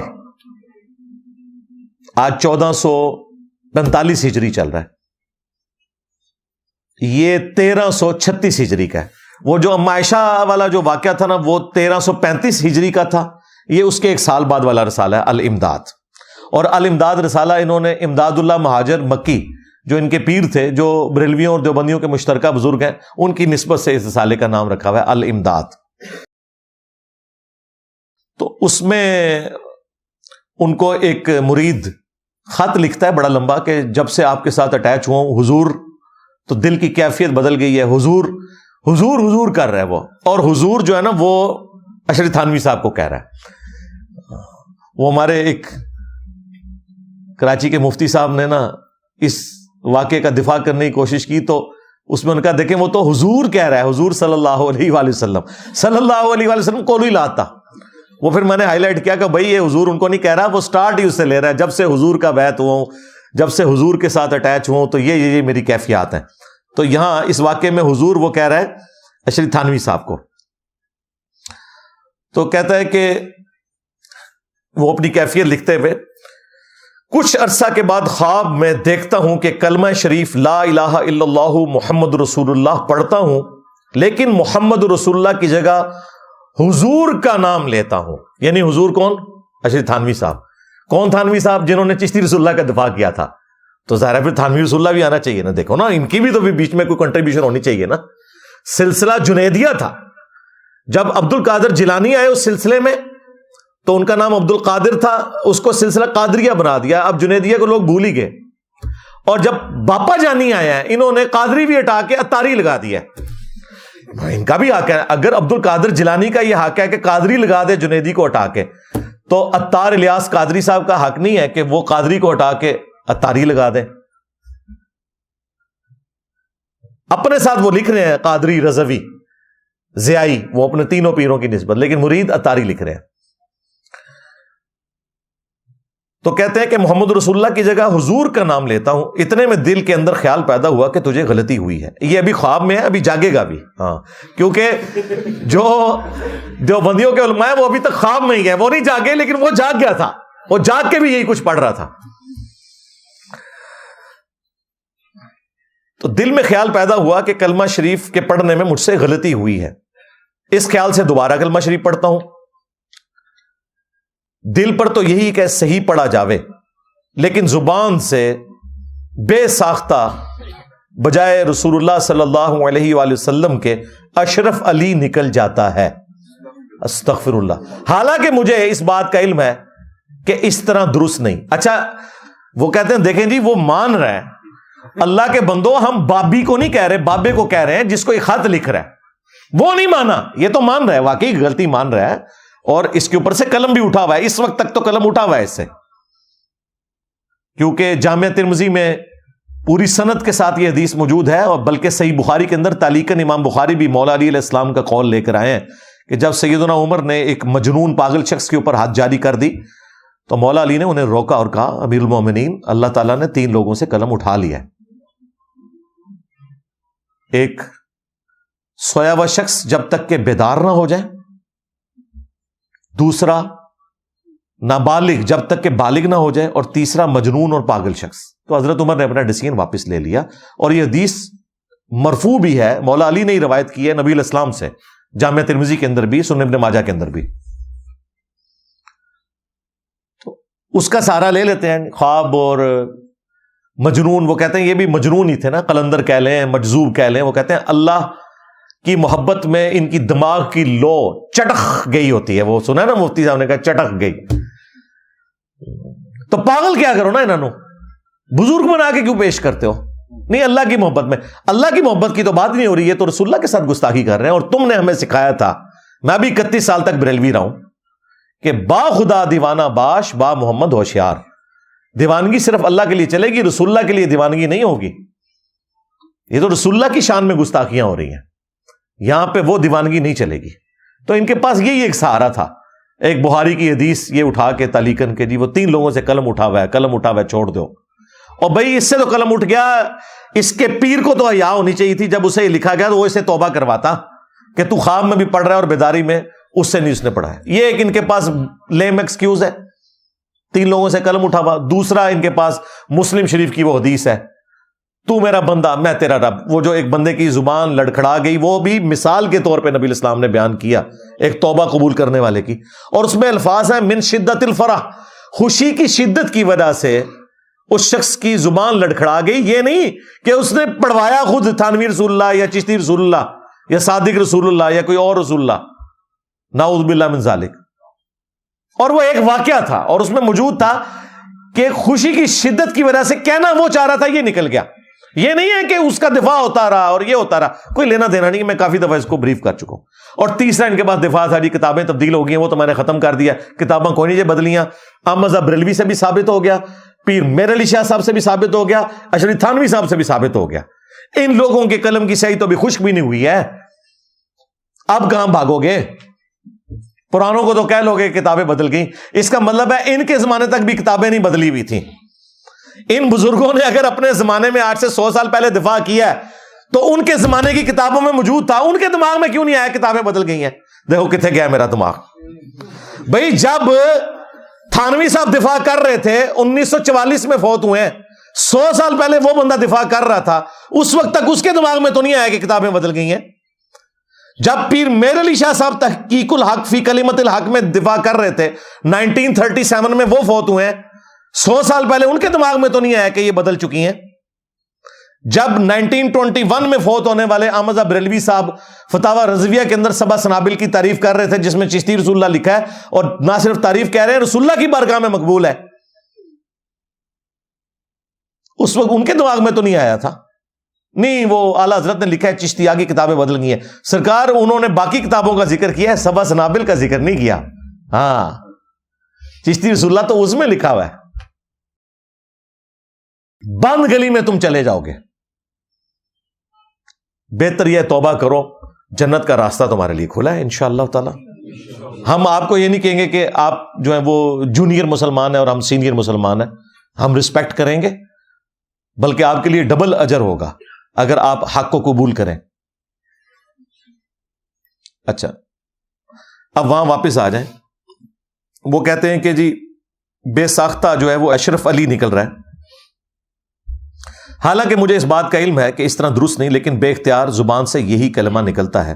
2-3 بار جب یہی صورت ہوئی تو حضور کو اپنے سامنے دیکھتا ہوں۔ اب یہاں پہ وہ مفتی صاحب نے کہہ دیا حضور صلی اللہ علیہ وآلہ وسلم کو سامنے، او حضور ہو کہہ رہے ہیں تانوین ہو، ہاں، یعنی کہتے ہیں خواب میں نے دیکھا کہ حضرت آپ میرے سامنے آ گئے، اور یہی چند شخص حضور کے پاس بیٹھے ہوئے، یعنی وہ جو باقی مرید ہیں، لیکن اتنے میں میری یہ حالت ہوگی کہ میں کھڑا کھڑا بوجہ اس کے کہ رکت تاری ہوئی زمین پر گر گیا، اور نہایت زور سے ایک چیخ ماری، اور مجھ کو معلوم ہوتا تھا کہ میرے اندر کوئی طاقت باقی نہیں رہی، اتنے میں بندہ خواب سے بیدار ہو گیا. ہاں جی, مفتی عبد الواحد قریشی صاحب آپ بھی بیدار ہو جائیں. وہ کہتے ہیں تو خواب ہے, بیدار ہو گیا جی وہ.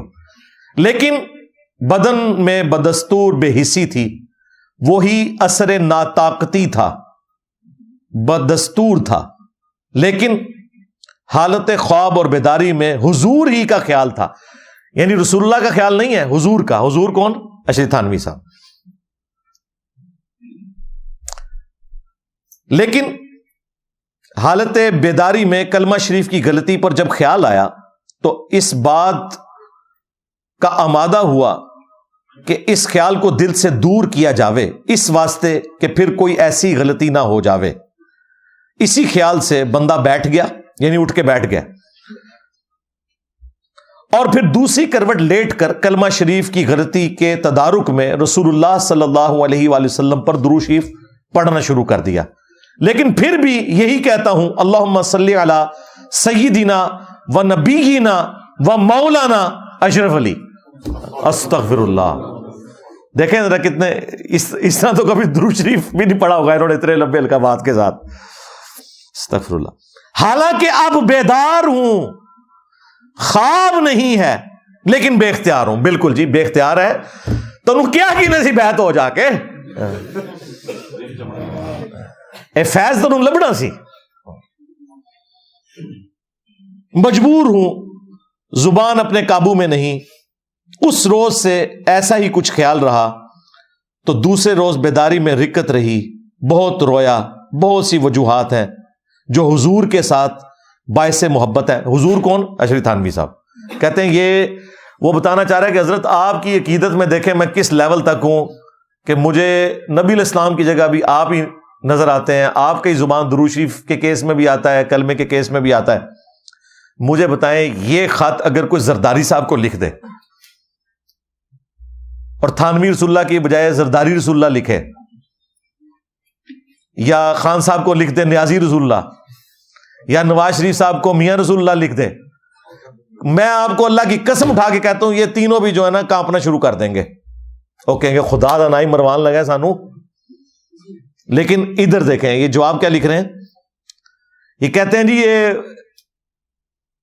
تھانوی صاحب کے مرید کو برا کہتا ہے, اس بیچارے کا تو اختیار نہیں تھا. ہم یہ نہیں کہہ رہے کہ بابی برا تھا, ہم بابے کو کہہ رہے ہیں کہ تمہیں کوئی خط لکھے تو تم کہو کہ یار تو آپ ہی جنم ہی جائے گا, منو ہی لے کے جائے گا, شیطان دے ہتھے چڑھ گئے. یہی کہیں گے نا. جواب, اس واقعہ میں تسلی تھی. یہ انہوں نے ایمانداری کیا, انہوں نے خواب نہیں لکھا, انہوں نے مان لیا کہ یہ واقعہ تھا جو خواب میں بھی تھا, بیداری میں بھی تھا. اس واقعہ میں تسلی تھی کہ جس کی طرف تم رجوع کرتے ہو, یعنی میں پیر ہوں تمہارا, میری طرف تم رجوع لاتے ہو, وہ بعون ہی تعالی, اللہ کی مدد سے وہ آپ کا پیر متبع سنت ہے. بس ایک لائن میں جواب لکھا ہے. سوال ہویا 2 صفحے دا, اس کی بجائے لکھتے ہیں کہ بھائی لا حول ولا قوت الا باللہ کی تسبیح روزانہ پڑھ, اعوذ باللہ من الشیطان الرجیم پڑھ, تاکہ اللہ تعالیٰ تجھے اس سارے معاملے سے باہر نکالے. تو ہمارے استاد غامدی صاحب بھی جو ہے نا وہ انہوں نے بھی خام خواہ جو ہے نا اس کا دفاع اس اعتبار سے کیا کہ بھی تصوف میں یہ ذرا معاملات اور ہوتے ہیں اور اس طرح بزرگوں پہ گرفت نہیں کی, کون سی دین کی خدمت ہو رہی ہے. پھر بعد میں جب پریشر آیا تو انہوں نے کہا نہیں میرا تو یہ عقیدہ نہیں ہے, میں ان کے رخ سے بتا رہا. ان کے رخ سے 2 گھنٹے ضائع کرنا اپنی زندگی کے یہ بتانے کے لیے کہ وہ یہ گند کیوں کھاتے تھے, یہ تو اسی طریقے سے ہے کہ کوئی بیٹھ کے گند کھائے, آپ 2 گھنٹے میں لیکچر ریکارڈ کرائیں, نہیں آپ کو پتہ نہیں ہے جب اس کی پہلی چمچ جاتی ہے تو یہ ٹیسٹ آتا ہے, تو دوسری چمچ جاتی ہے تو یہ ٹیسٹ. اتنا فالتو ٹائم ہے تھوڑے کول یار, خدا دا نا جے اللہ کو ڈر جاؤ. اور پھر اس دن سے دیوبندی بڑے خوش ہیں. دیکھیں جی انجینئر صاحب جو ہے نا وہ ہمارے بزرگ, دیکھیں یہ غامدی صاحب ہی تو ہے نا, تو وہ اسی کے لیے غامدی صاحب کر رہے تھے. انہوں نے دنیا میں اپنا اجر لے لیا. میں نے تو دنیا میں کسی سے کوئی اجر نہیں لینا, آخرت میں اجر انشاءاللہ تعالی, انشاءاللہ تعالی. تو یہ جناب واقعہ مکمل ہوا. میں نے اکثر اوقات اس کو بیان کیا. اینڈ پہ میں دیوبندی پبلک کو ہوشیار کرنے کے لیے باقی مسلمانوں کو بھی, خواہ وہ بریلوی ہوں, اہل حدیث ہوں, شیعہ ہوں, دیوبندی ہوں, سب کے لیے چند ایک آیات اور حق چار یار کی نسبت سے 4 مثالیں میں پیش کروں گا صحابہ اکرام کی زندگی سے کہ ان کا ایٹیچیوڈ کیا تھا، کہ کیا وہ بھی اسی طریقے سے اندھے بن کر کسی کے پیچھے چلتے تھے یا واقعی وہ دیکھتے تھے کہ قرآن و سنت کیا کہتا ہے۔ لیکن تفصیل میں جانے سے پہلے ایک دفعہ درود شریف پڑھ لیں۔ اللہم صلی علی محمد وعلی آل محمد واصحاب محمد وازواج محمد وامت محمد اجمعین الی یوم الدین۔ میرے بھائیو، قرآن حکیم میں اللہ تبارک و تعالی نے یہود و نصارہ کی خرابیوں کا ذکر کرتے ہوئے ایک خرابی کا ذکر کیا۔ سورہ التوبہ کی آیت نمبر 31، اتخذوا احبارہم ورہبانہم اربابا من دون اللہ۔ یہود و نصارہ نے اپنے احبار کو یعنی علماء کو اور رہبان یعنی صوفیاء کو، جوگیوں کو رب مان لیا ہوا تھا اللہ کے مقابلے پر۔ اب یہ جو ایٹیچیوڈ ہے اس کی ایکسپلینیشن خود نبی صلی اللہ علیہ وآلہ وسلم نے کی۔ عدی ابن حاتم جو مشہور فیاض عرب کے تھے، حاتم تائی، وہ کرسچن تھے اور ظاہر اہل فطرت میں وہ، ان کا بیٹا جو ہے وہ مسلمان ہوا، صحابی عدی ابن حاتم۔ وہ کہتے ہیں کہ میرے گلے میں سلیب لٹکی ہوئی تھی، اسی حالت میں میں نے اسلام قبول کیا اور میں نے رسول اللہ صلی اللہ علیہ وآلہ وسلم سے عرض کی کہ اے اللہ کے رسول صلی اللہ علیہ وآلہ وسلم، قرآن میں ایک آیت ایسی ہے جو مجھے کھٹکتی ہے، اور وہ آیت یہ ہے کہ یہود و نصارہ نے اپنے علماء کو اور اپنے صوفیوں بزرگوں کو رب مان لیا تھا اللہ کے مقابلے پر۔ تو یا رسول اللہ، ہم تو اپنے علماء اور بزرگوں کی پرستش تو نہیں کرتے تھے، تو قرآن میں ہمیں اس اعتبار سے کیوں کہا گیا؟ تو جواب ذرا سنیں۔ نبی صلی اللہ علیہ وآلہ وسلم نے فرمایا، یہ حدیث جامعہ ترمذی کے اندر موجود ہے اور سلسلہ احادیث صحیحہ میں شیخ البانی لے کر آئے اس حدیث کو۔ آپ صلی اللہ علیہ وآلہ وسلم نے فرمایا کہ اے عدی ابن حاتم، کیا جب تمہارے علماء اور یہ رہبان تمہیں کوئی بات بتاتے تھے تو تم بغیر دلیل کے، یعنی بغیر یہ دیکھے ہوئے کہ اللہ تعالیٰ کی وحی میں کیا ہے، ان کی حلال کردہ چیزوں کو حلال اور حرام کردہ چیزوں کو حرام نہیں مان لیتے تھے؟ ان کا یا رسول اللہ ایسا ہی تھا۔ فرمایا یہی تو ان کو رب بنانا ہے، کیونکہ شریعت کا کسٹوڈین اللہ ہے اور اس کے بہاف کے اوپر پروفٹ ہے، باقی تو سب فالوور ہیں۔ یعنی نبی الاسلام دوسرے الفاظ میں یہ کہہ رہے تھے، عدی ابن حاتم تم نے کر لینا تھا غور کہ کتابوں کا دین اور ہے، بابوں کا دین اور۔ ہاں، آگے سے انہوں نے نہیں کہا کہ یا رسول اللہ علماء سے تو پوچھ کے چلنا چاہیے، تو میں علماء سے ہی پوچھتا تھا نا۔ اس کا مطلب ہے کہ علماء سے بھی جو پوچھنا ہے نا، تو ان سے یہ پوچھنا ہے کہ بھائی لکھا کہاں ہوا ہے۔ ہاں، یہ نہیں کہ آپ کا کیا اس میں نظریہ ہے، یہ نبی الاسلام یہ بتا رہے ہیں۔ اسی کو میں نے عرض کیا مرنے سے پہلے، اے مسلمان کر لے اس پہ غور، کتابوں کا خدا اور ہے، بابوں کا خدا اور، کتابوں کا پیمبر اور ہے، بابوں کا پیمبر اور، کتابوں کا دین اور ہے، بابوں کا دین اور۔ اگرچہ بابے بھی اسی خدا رسول اور دین کے ماننے والے تھے، لیکن انہوں نے تعلیمات جو پیش کی وہ اپنے بزرگوں کی پیش کی، گویا کہ پھر وہ اس خدا رسول کے ماننے والے نہ تھے، زبان حال سے، یعنی ایک شستہ اردو میں محاورتاً یہ بات کرتا ہوں۔ اور نبی الاسلام نے بھی یہی کیا نا، ڈائریکٹ تو وہ عبادت کوئی نہیں کر رہے تھے، لیکن نبی الاسلام نے کہا یہی ان کو رب بنانا ہے کہ ان کی بات کو بغیر تحقیق کے مان لو۔ تو بھائی جب ہم کہتے ہیں کہ تمہارے بزرگوں کا خدا اور ہے، تو یہ ان کو رب ماننا ہے، بزرگوں کو۔ تمہارے بزرگوں نے اپنے بزرگوں کو رب مانا ہوا تھا، یہ نبی الاسلام نے ڈیفینیشن کی ہوئی ہے کہ کتابوں کا خدا اور ہے، بابوں کا خدا اور۔ دیکھیں نا، وہ عدی بن حاتم کہہ رہے ہیں میں تو نہیں پوچھ رہا، یہ مجھے کہتے ہیں نا انجینئر صاحب کہتے ہیں ہمارے بابوں کا خدا اور ہے، تو عدی بن حاتم نے کیوں نہیں رسول اللہ کو کہا کہ یا رسول اللہ یہ آپ ہمارے اوپر جھوٹا الزام لگا رہے ہیں؟ انہوں نے سوال کے انداز میں پوچھا کہ ہم نہیں پوچھتے تھے، آپ نے فرمایا گویا کہ پوچھتے ہی تھے، جب ان کی بات کو بغیر دلیل کے مانتے تھے کہ وہی میں کیا لکھا ہے، گویا انہی کو پوچھ رہے تھے۔ ثابت ہو گیا نا جی؟ ہاں، اور نبی الاسلام کی یہ تربیت اللہ نے کی ہے قرآن میں، ایتونی بکتاب من قبل ھذا او اثارۃ من علم ان کنتم صادقین۔ اے نبی، ان سے فرماؤ کہ اگر تم نے کوئی دلیل پہ مجھ سے بات کرنی ہے، قرآن کو نہیں مانتے، تو ایتونی بکتاب من قبل ھذا، اس کتاب سے پہلے کوئی اور کتابیں ہیں نا وہ لے آؤ میرے پاس، او اثارۃ من علم، یا علم کے آثار، کوئی انبیاء کی وحی، کوئی انبیاء کی سنت، احادیث چلتی آ رہی ہوں وہ لے آؤ۔ جو لوگ کہتے ہیں نا سنت کا ذکر قرآن میں کہا ہے، اس میں موجود ہے، یا کتاب لے آؤ یا انبیاء کے آثار لے آؤ اگر تم سچے ہو۔ تو نبی الاسلام کی اللہ نے خود تربیت کی ہے کہ کتابوں سے بات کرنی ہے، یہ نہیں کہ بزرگ فرماتے ہیں اور بابے فرماتے ہیں۔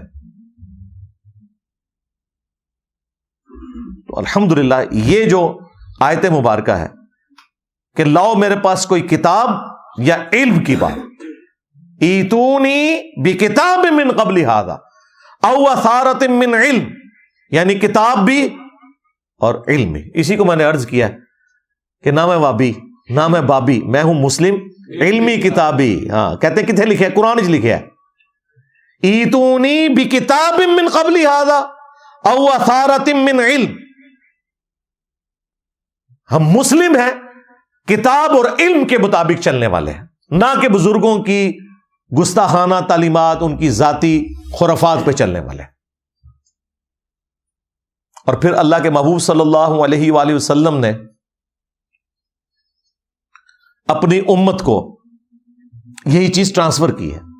المستدرک للحاکم میں حدیث موجود ہے، اپنے بعد دو چیزیں چھوڑ کے جا رہا ہوں جنہیں مضبوطی سے پکڑ لو گے کبھی گمراہ نہیں ہوگے، ایک اللہ کی کتاب ہے اور دوسری اس کے رسول کی سنت صلی اللہ علیہ وآلہ وسلم۔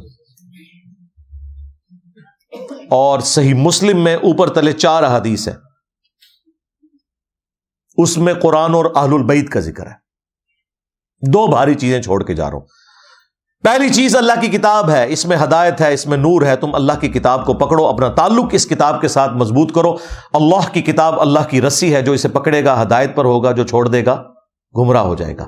وَاعْتَصِمُوا بِحَبْلِ اللَّهِ جَمِيعًا وَلَا تَفَرَّقُوا، تم سب کے سب مل کر اللہ کی رسی کو مضبوطی سے تھام لو اور فرقوں میں مت بٹو۔ تو نبی علیہ السلام نے اس آیت کی تشریح خود کر دی کہ اللہ کی رسی کیا ہے؟ قرآن۔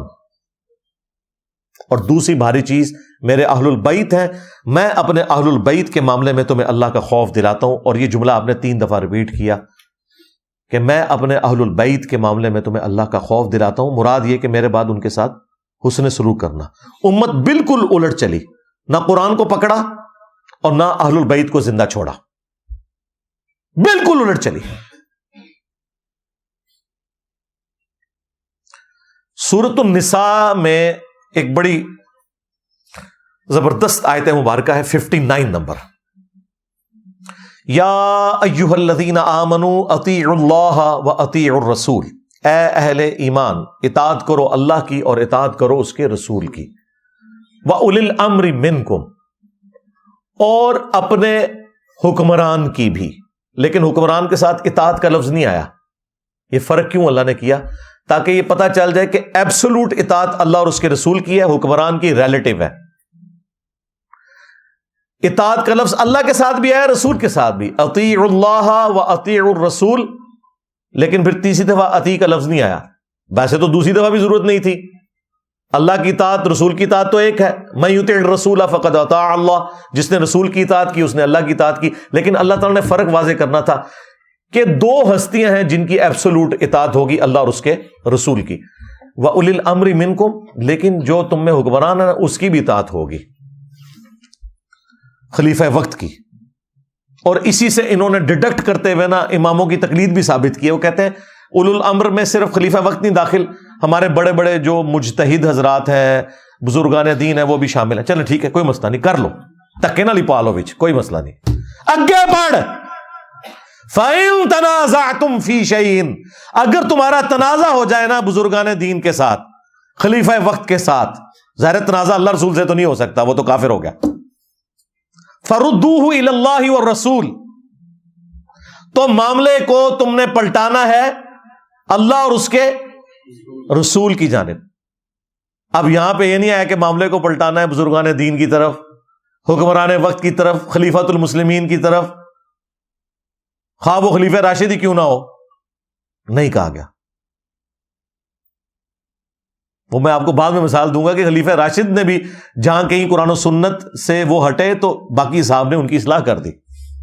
اگرچہ خلیفہ راشد کے لیے تھا علیکم بسنتی و سنت الخلفاء راشدین المہدیین، لیکن اس کا مطلب کسی صحابی نے یہ نہیں لیا کہ خلیفہ راشد اگر قرآن و سنت کے خلاف کوئی فیصلہ کرے، بدنیتی کے اوپر نہیں، انجانے میں، تو ہم نے اس کے پیچھے چلنا ہے. نہیں، اس کی بھی اصلاح کرنی ہے. فَإِن تَنَازَعْتُمْ فِي شَيْءٍ، اگر تنازع ہو جائے تمہارا کسی معاملے میں تو معاملے کو پلٹانا ہے اللہ اور اس کے رسول کی طرف. إِن كُنتُمْ تُؤْمِنُونَ بِاللَّهِ، اگر تم اللہ پر ایمان لاتے ہو، وَالْيَوْمِ الْآخِرِ، اور آخرت کے دن کے اوپر ایمان لاتے ہو، ذَلِكَ خَيْرٌ وَأَحْسَنُ تَأْوِيلًا، اسی میں تمہاری خیریت ہے اور اسی کا انجام بہتر ہونے والا ہے کہ معاملے کو تم نے اللہ اور اس کے رسول کی طرف لوٹانا ہے. اگر حکمران وقت سے یا کسی بزرگ سے بھی جھگڑا ہو جائے تو اس سے واضح اشارہ مل گیا، بلکہ حکم مل گیا کہ ایبسولوٹ اطاعت اللہ اور اس کے رسول کی ہے عز و جل و صلی اللہ علیہ وآلہ وسلم، باقی سب کی ریلیٹیو ہے، ان کی نسبت سے ہے. اب میں آپ کو پریکٹیکلی اس کی حق چار یار کی نسبت سے 4 مثالیں دوں گا اور اسی پہ اپنی گفتگو کو کنکلوڈ کروں گا. پہلی مثال صحیح بخاری اور صحیح مسلم دونوں کے اندر موجود ہے. نبی علیہ السلام کی مبارک زندگی میں آپ نے ایک انصاری صحابی کو امیر مقرر کیا، ایک قافلہ کوئی روانہ کیا، کوئی جماعت بھیجی، ان کے اوپر ایک انصاری امیر لگایا. راستے میں اس امیر کو غصہ آیا تو اس نے اپنے سب آرڈینیٹس کو حکم دیا کہ لکڑیوں کا ایک بہت بڑا الاؤ جلاؤ، اور وہ جب جل گیا تو اس نے کہا کہ دیکھو میری اطاعت رسول اللہ کی اطاعت ہے اور رسول اللہ کی اطاعت اللہ کی اطاعت ہے، اور میری نافرمانی رسول اللہ کی نافرمانی ہے اور رسول اللہ کی نافرمانی اللہ کی نافرمانی ہے. میں تمہیں حکم دیتا ہوں کہ اس آگ میں چھلانگ مارو. اب وہ کوئی حنفی شافی مالکی حنبلی تو نہیں تھا، حالانکہ مجھے بتائیں یہ بڑے بڑے امام کیا اس انصاری صحابی کے برابر ہو سکتے ہیں جسے رسول اللہ نے امیر بنایا ہو؟ لیکن وہ آگے جو تھے نا وہ بھی تربیت یافتہ تھے نبی الاسلام کے. انہوں نے کہا کہ ہم آگ سے بچنے کے لیے ہی تو رسول اللہ کے دامن کرم میں آئے تھے، تو ہمیں دوبارہ اسی آگ میں پھینک رہے ہیں، ہم یہ تیری بات نہیں مانیں گے.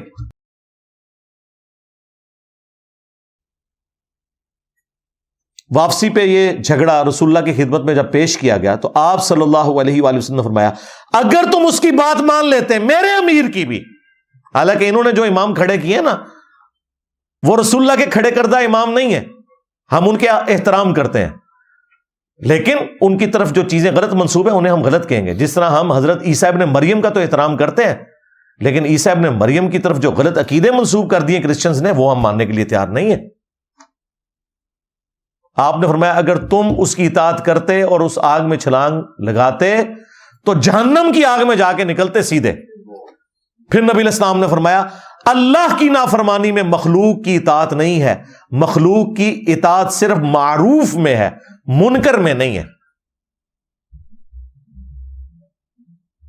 بالکل کلیئر کٹ عقیدہ. مجھے بتائیں اگر نبی علیہ السلام کا مقرر کردہ امیر اس کی تقلید نہیں ہو سکتی، اس کے پیچھے آپ اندھے بن کر نہیں چل سکتے، تو باقی تے کوئی وڈے تو وڈا امیر، کوئی بزرگ امام تے شاہی کوئی نہیں اس صحابی کے مقابلے پہ جس کے پیچھے نبی علیہ السلام کھڑے ہوئے. دوسری مثال بھی بخاری اور مسلم دونوں کے اندر موجود ہے. حضرت عمر فاروق رضی اللہ تعالیٰ عنہ کے دور میں خلیفہ راشد ہیں، پیروی کا حکم ہے، لیکن کہاں تک پیروی کا حکم ہے؟ جہاں تک قرآن و سنت سے وہ مطابقت رکھ کے چلیں. جہاں کہیں ان سے مس ہینڈلنگ ہو، ظاہر انسان ہے، پھر ان کی پیروی نہیں ہے اس معاملے میں، بلکہ ان کی اصلاح کی جائے گی. وہ حدیث بخاری مسلم دونوں میں ہے. حسان ابن ثابت مسجد نبوی میں بیٹھ کے نعتیہ اشعار پڑھ رہے تھے. حضرت عمر اپنے دور خلافت میں وہاں سے گزرے، انہیں صرف تیکھی نظروں سے دیکھا، زبان سے کچھ نہیں بولا، لیکن وہ صحابی اگرچہ شاعر تھے، شاعر بڑے کمزور دل لوگ ہوتے ہیں، ان میں بہادری والا کوئی ایلیمنٹ ہی نہیں ہوتا اس طرح کا. اور پھر حضرت عمر سامنے کھڑے ہوں، ان کا عمر اس طرح مت دیکھ میری طرف، تجھ سے بہتر شخص مسجد میں ہوتے تھے، میں انہیں بھی نعت سناتا تھا. حضرت عمر نے بھی کوئی اپنی وہ نہیں کیا کہ شرمندگی بچانے کے لیے میں تکڑا ایسا کتنے بندے بیٹھے ہوئے اس ٹائم مسجد، نہیں، ان کا جو تو نے سمجھا میں نے واقعی اسی نظر سے تجھے دیکھا ہے، مان لیا، کہا کہ اپنی اس بات کے اوپر گواہ لے کر آؤ۔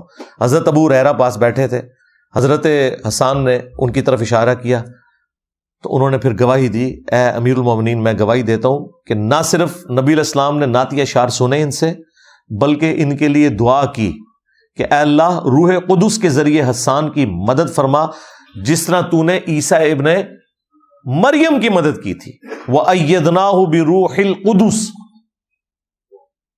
بلکہ مسلم میں تو الفاظ ہیں حسان ہمارے تیر اور تلواریں اتنا زخم نہیں دیتے ان کافروں کو جو تیرے اشعار دیتے ہیں، کیونکہ عرب کے لوگ اپنی زبان کے اوپر بڑا ناز کرتے تھے نا، تو وہ پھر اشعار وہ کام کرتے تھے۔ دیکھیں نا ہمارا ایک شعر سب کو لے ڈوبا نہیں ہے، میرے نبی سا ہے ہی کوئی نہیں، تیرے بابے تھے شاہ ہی کوئی نہیں۔ آپ دیکھیں نا اس کے اندر کتنی جان ہے۔ ہاں،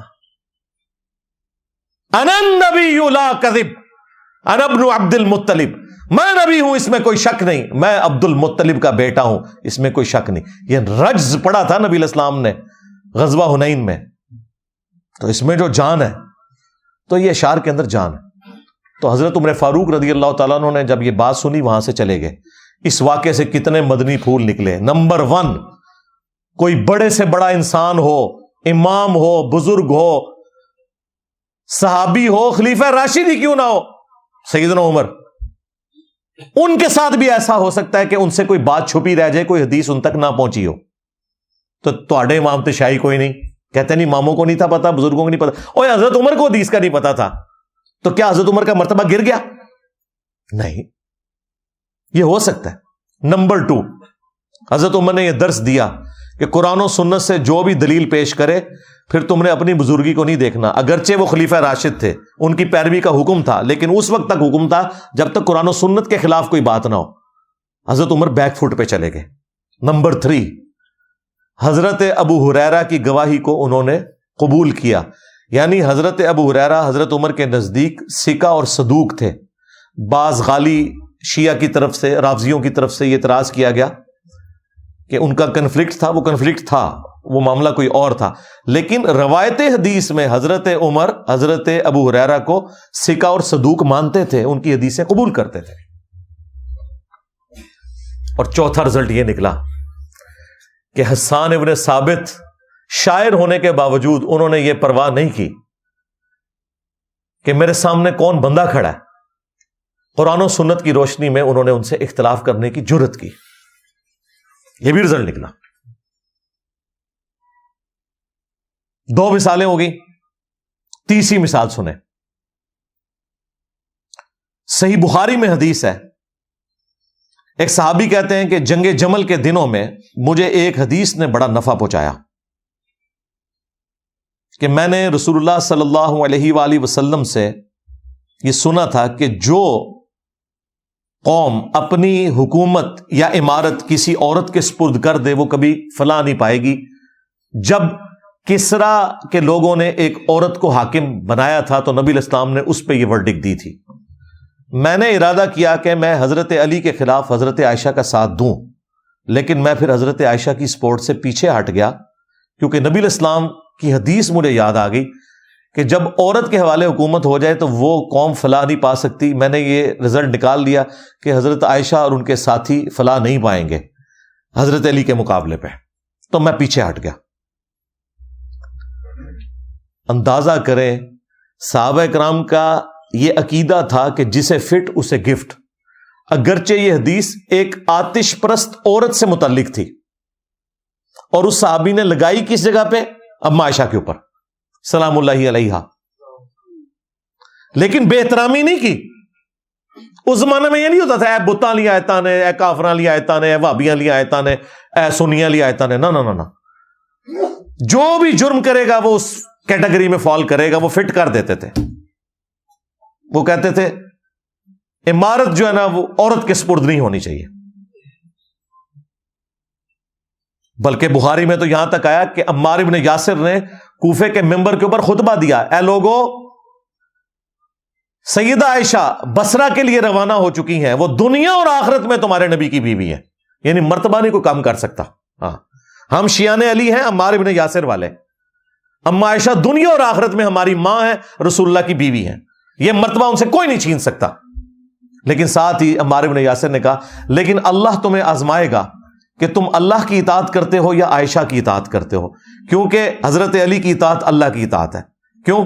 اطیعوا اللہ و اطیعوا الرسول و اولی الامر منکم، حاکم وقت ہے، مرتبہ بھی کم ہونے نہیں دیا۔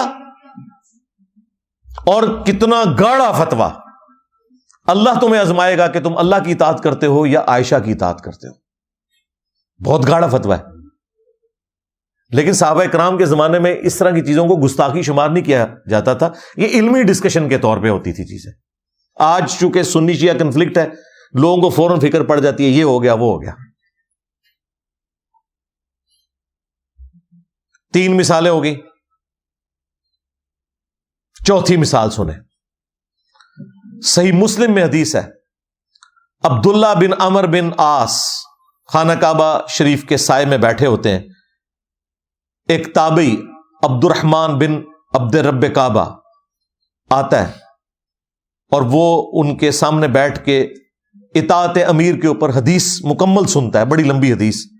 اینڈ پہ وہ سوال کرتا ہے کہ حضرت یہ حدیث آپ نے خود رسول اللہ سے سنی تھی صلی اللہ علیہ وآلہ وسلم؟ وہ کہتے ہیں ہاں، میں نے نبی اسلام کو دیکھا، میرے کانوں نے آپ کی بات سنی، میرے دل نے آپ کی بات یاد رکھی۔ اس نے آگے سے پھر وہ بات کی جو ان کے لیے ذرا ہضم کرنا مشکل ہے۔ اس نے کہا آپ تو ہمیں کہہ رہے ہیں اپنے امیر کی اطاعت کرو، اور آپ کے چچا کا لڑکا معاویہ ابن ابی سفیان جو ہمارے امیر ہیں اور آپ کے چچا زاد ہیں، وہ تو ہمیں حکم دیتے ہیں ہم لوگوں کو ناحق قتل کریں اور لوگوں کا مال حرام طریقے سے ہڑپ کریں، جبکہ اللہ قرآن میں کہتا ہے۔ اس تابعی نے صحابی کو آیت سنائی، سورۃ النساء کی آیت نمبر 29، یا ایھا الذین آمنوا لا تأکلوا اموالکم بینکم بالباطل، اے اہل ایمان حرام طریقے سے ایک دوسرے کا مال مت ہڑپ کرو۔ اور پھر اسی آیت میں آگے چل کے آتا ہے کہ ایک دوسرے کو ناحق قتل بھی نہ کرو۔ تو اللہ تو کہہ رہا ہے کہ آپ نے حرام خوری نہیں کرنی مسلمانوں کے ساتھ، نہ ناحق قتل والا معاملہ کرنا ہے، اور آپ کے چچا کا لڑکا معاویہ تو ہمیں کہتا ہے کہ ہم حرام خوری بھی کریں اور ناحق اپنے مسلمان بھائیوں کو قتل کریں۔ ہم اللہ کی بات مانیں یا اپنے امیر کی؟ اب یہ بات اتنی سخت تھی کہ عبداللہ بن عمر بن عاص خاموش ہو گئے تھوڑی دیر کے لیے، پھر سر اٹھا کر کہا کہ معاویہ کی اطاعت کرو ان معاملات میں جس میں وہ اللہ کے مطابق چلائے، اور جس میں وہ اللہ کی نافرمانی کرے تم معاویہ کی نافرمانی کرو رضی اللہ تعالیٰ عنہ۔ ہم تو ظاہر احترام سے ہی نام لیں گے۔ اور پھر انہوں نے فرمایا کہ آندہ کے بعد انجینئر کی ویڈیوز نہیں دیکھنی تم۔ یہ آج کل ایک اس میں ایڈ ہو گیا تشریح کے طور پہ، شرح کے طور پہ، حدیث میں نہیں تھا، کیونکہ میری حدیث سے بیان کردہ جو ہے وہ میں نے تو اس کے سامنے نہیں بیان کی ہوئی تھی حدیث تقتل الفیۃ الباغیہ۔ ہاں، عمار تجھے ایک باغی جماعت قتل کرے گی، تو انہیں اللہ اور جنت کی طرف بھلائے گا، وہ جماعت جہنم کی طرف بلائے گی، یہ میں نے تو حدیثیں انہیں پتا تھا یہ سب کچھ، اور وہ تابعی تھا۔ اور دیکھیں اس صحابی نے یہ بھی نہیں کہا کہ بھئی تم کسی صحابی کے اوپر اعتراض نہیں کر سکتے، تم تو جونیئر مسلمان ہو، تم تو تابعی ہو۔ اس زمانے میں اس قسم کی غلاظت نہیں ہوتی تھی۔ یہ حق چار یار کی نسبت سے میں نے آپ کو 4 مثالیں بیان کی ہیں، چلیں 5 تن پاک کی نسبت بھی پوری کر دیتے ہیں۔ 5ویں مثال سن لیں، جامعہ ترمذی میں موجود ہے۔ ایک شامی شخص آتا ہے اہل شام میں سے، اور عبداللہ بن عمر سے کہتا ہے کہ کیا حج تمتع کرنا جائز ہے؟ انہوں نے کہا جائز کیا ہے، سنت ہے۔ سنت اس اعتبار سے کہ نبی الاسلام نے اگرچہ حج قران کیا تھا، لیکن حج قران میں بھی ایک ہی سفر میں حج اور عمرہ جمع ہو جاتا ہے، اس اعتبار سے آپ تمتع کرتے ہیں، نفع اٹھا رہے ہوتے ہیں۔ ان کا سنت ہے، نبی الاسلام نے ہمیں حکم دیا تھا۔ تو انہوں نے کہا کہ آپ کے والد تو منع کرتے تھے حج تمتع کرنے سے، اور وہ واقعی صحیح مسلم میں موجود ہے، اور صحابہ کرام بڑے سخت ناراض تھے حضرت عمر سے۔ وہ جو عمران بن حسین ہے نا صحابی، جن کے بارے میں مسلم شریف میں ہی آتا ہے کہ انہیں فرشتوں کا سلام سنائی دیتا تھا، یہ ان کی کرامت تھی. اسی حدیث میں، وہ کٹھی حدیث ہے، اسی میں وہ کہتے ہیں کہ میں نے جب داغ لگوایا نا تو پھر مجھے سلام کی آواز آنا بند ہو گئی، پھر میں نے دوبارہ سے جب یہ معاملہ چھوڑا تو پھر مجھے سلام کی آواز آنا شروع ہو گئی. ان سے کوئی شخص آ کے پوچھتا ہے یہ حج تمتع کے اوپر جو یہ سارا معاملہ ہوا ہے، تو وہ بڑے سخت ناراض ہو کے کہتے ہیں کہ حج تمتع کو تو کسی نے منسوخ نہیں کیا، نبی الاسلام نے کیا، حضرت ابوبکر کے دور میں ہوا، جب تک کہ یہ شخص حکمران بنا. یعنی اس طریقے سے انہوں نے حضرت عمر کا نام لیا. یہ صحیح مسلم شریف میں ہے. وہ پھر اللہ کا شکر ہے حضرت علی نے اپنے دور میں آ کے حج تمتع دوبارہ سے بحال کر دیا، اور آج امت کے 99% لوگ حج تمتع ہی کرتے ہیں، کیونکہ ایک سفر میں آپ حج اور عمرہ دونوں سے نفع اٹھا لیتے ہیں. مشرکین عرب جو ہے نا اس چیز کو گناہ سمجھتے تھے کہ حج کے دنوں میں کوئی عمرہ بھی ساتھ کرے. نبی الاسلام نے ان کی رسم توڑی کہ نہیں، میرے امتی دور دور سے آئیں گے، وہ بیچارے کیا بار بار سفر کریں گے، چلو ساتھ عمرے کا بھی ایک ان کو پیکج دے دیا جائے. صرف اس کے اگینسٹ پھر یہ ہوگا کہ وہ قربانی کریں گے، کیونکہ ایک سفر میں انہوں نے تمتع کیا ہے عمرے سے بھی حج کے ساتھ، تو وہ قربانی کریں گے. وہ قربانی حج کی قربانی نہیں ہوتی، وہ حج اور عمرہ کو جمع کرنے کی قربانی ہوتی ہے. اس لیے حج جو افراد ہے نا، جس میں اکیلا حج ہوتا ہے، اس میں قربانی بھی نہیں ہوتی، کیونکہ اس میں آپ ساتھ عمرہ نہیں کر رہے ہوتے. تو ترمذی کے الفاظ ہیں، ابن عمر رضی اللہ تعالیٰ عنہ سے جب اس شامی نے کہا نا کہ آپ کے والد تو منع کرتے تھے حج تمتع سے، انہوں نے کہا مجھے بتاؤ اگر کسی بات کا رسول اللہ حکم دیں اور میرا والد کوئی اور بات کرے تو کیا میرے باپ کی بات مانی جائے گی یا رسول اللہ کی بات مانی جائے گی؟ اس نے کہا حضور کی بات مانی جائے گی. تو انہوں نے کہا پھر حضور تو کرتے تھے، آپ نے حکم دیا تھا. اچھا وہ کتنا ہوشیار تھا، وہ اس نے پہلے منوایا حضرت عبداللہ بن عمر سے. کیسے منوایا کہ جی حج تمتع جائز ہے نا جی، تاکہ بعد میں بتایا کہ تمہارے ابا جی نے بھی اس طرح کیتا سی، اور وہ ایکسپیکٹ کر رہا تھا کہ شاید ابے کی دھونس سن کے تو عبداللہ بن عمر بیک فٹ پہ چلے جائیں گے.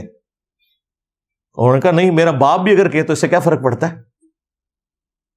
کسی نے نہیں کہا کہ آپ کے ابا جنہوں نے رومن اور پرشین امپائر کو گرایا، امیر المومنین، خلیفہ راشد، اور آپ ان کے بارے میں یہ بات کر رہے ہیں کہ ان کی بات نہیں مانی جائے گی. ان کو پتا تھا رسول اللہ کے مقابلے پہ بات ہو رہی ہے.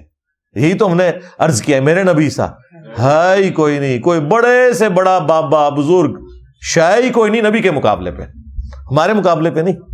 خود انہوں نے یہ ہمیں بتایا تھا جی، کوئی بڑے سے بڑا غوث قطب ابدال کوئی ولی ہو کسی صحابی کے گھوڑے کے قدموں کی خاک نہیں، کہتے تھے نا.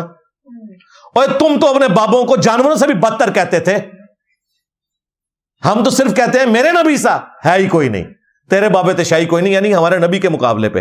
اور تم تو کہتے تھے تمہارے بابے صحابہ کے جانوروں سے بھی بدتر ہیں. اس وقت نہیں کسی کو خیال آیا کہ یہ گستاخی ہو رہی ہے بابوں کی. دیکھا کتنے گیا دماغ.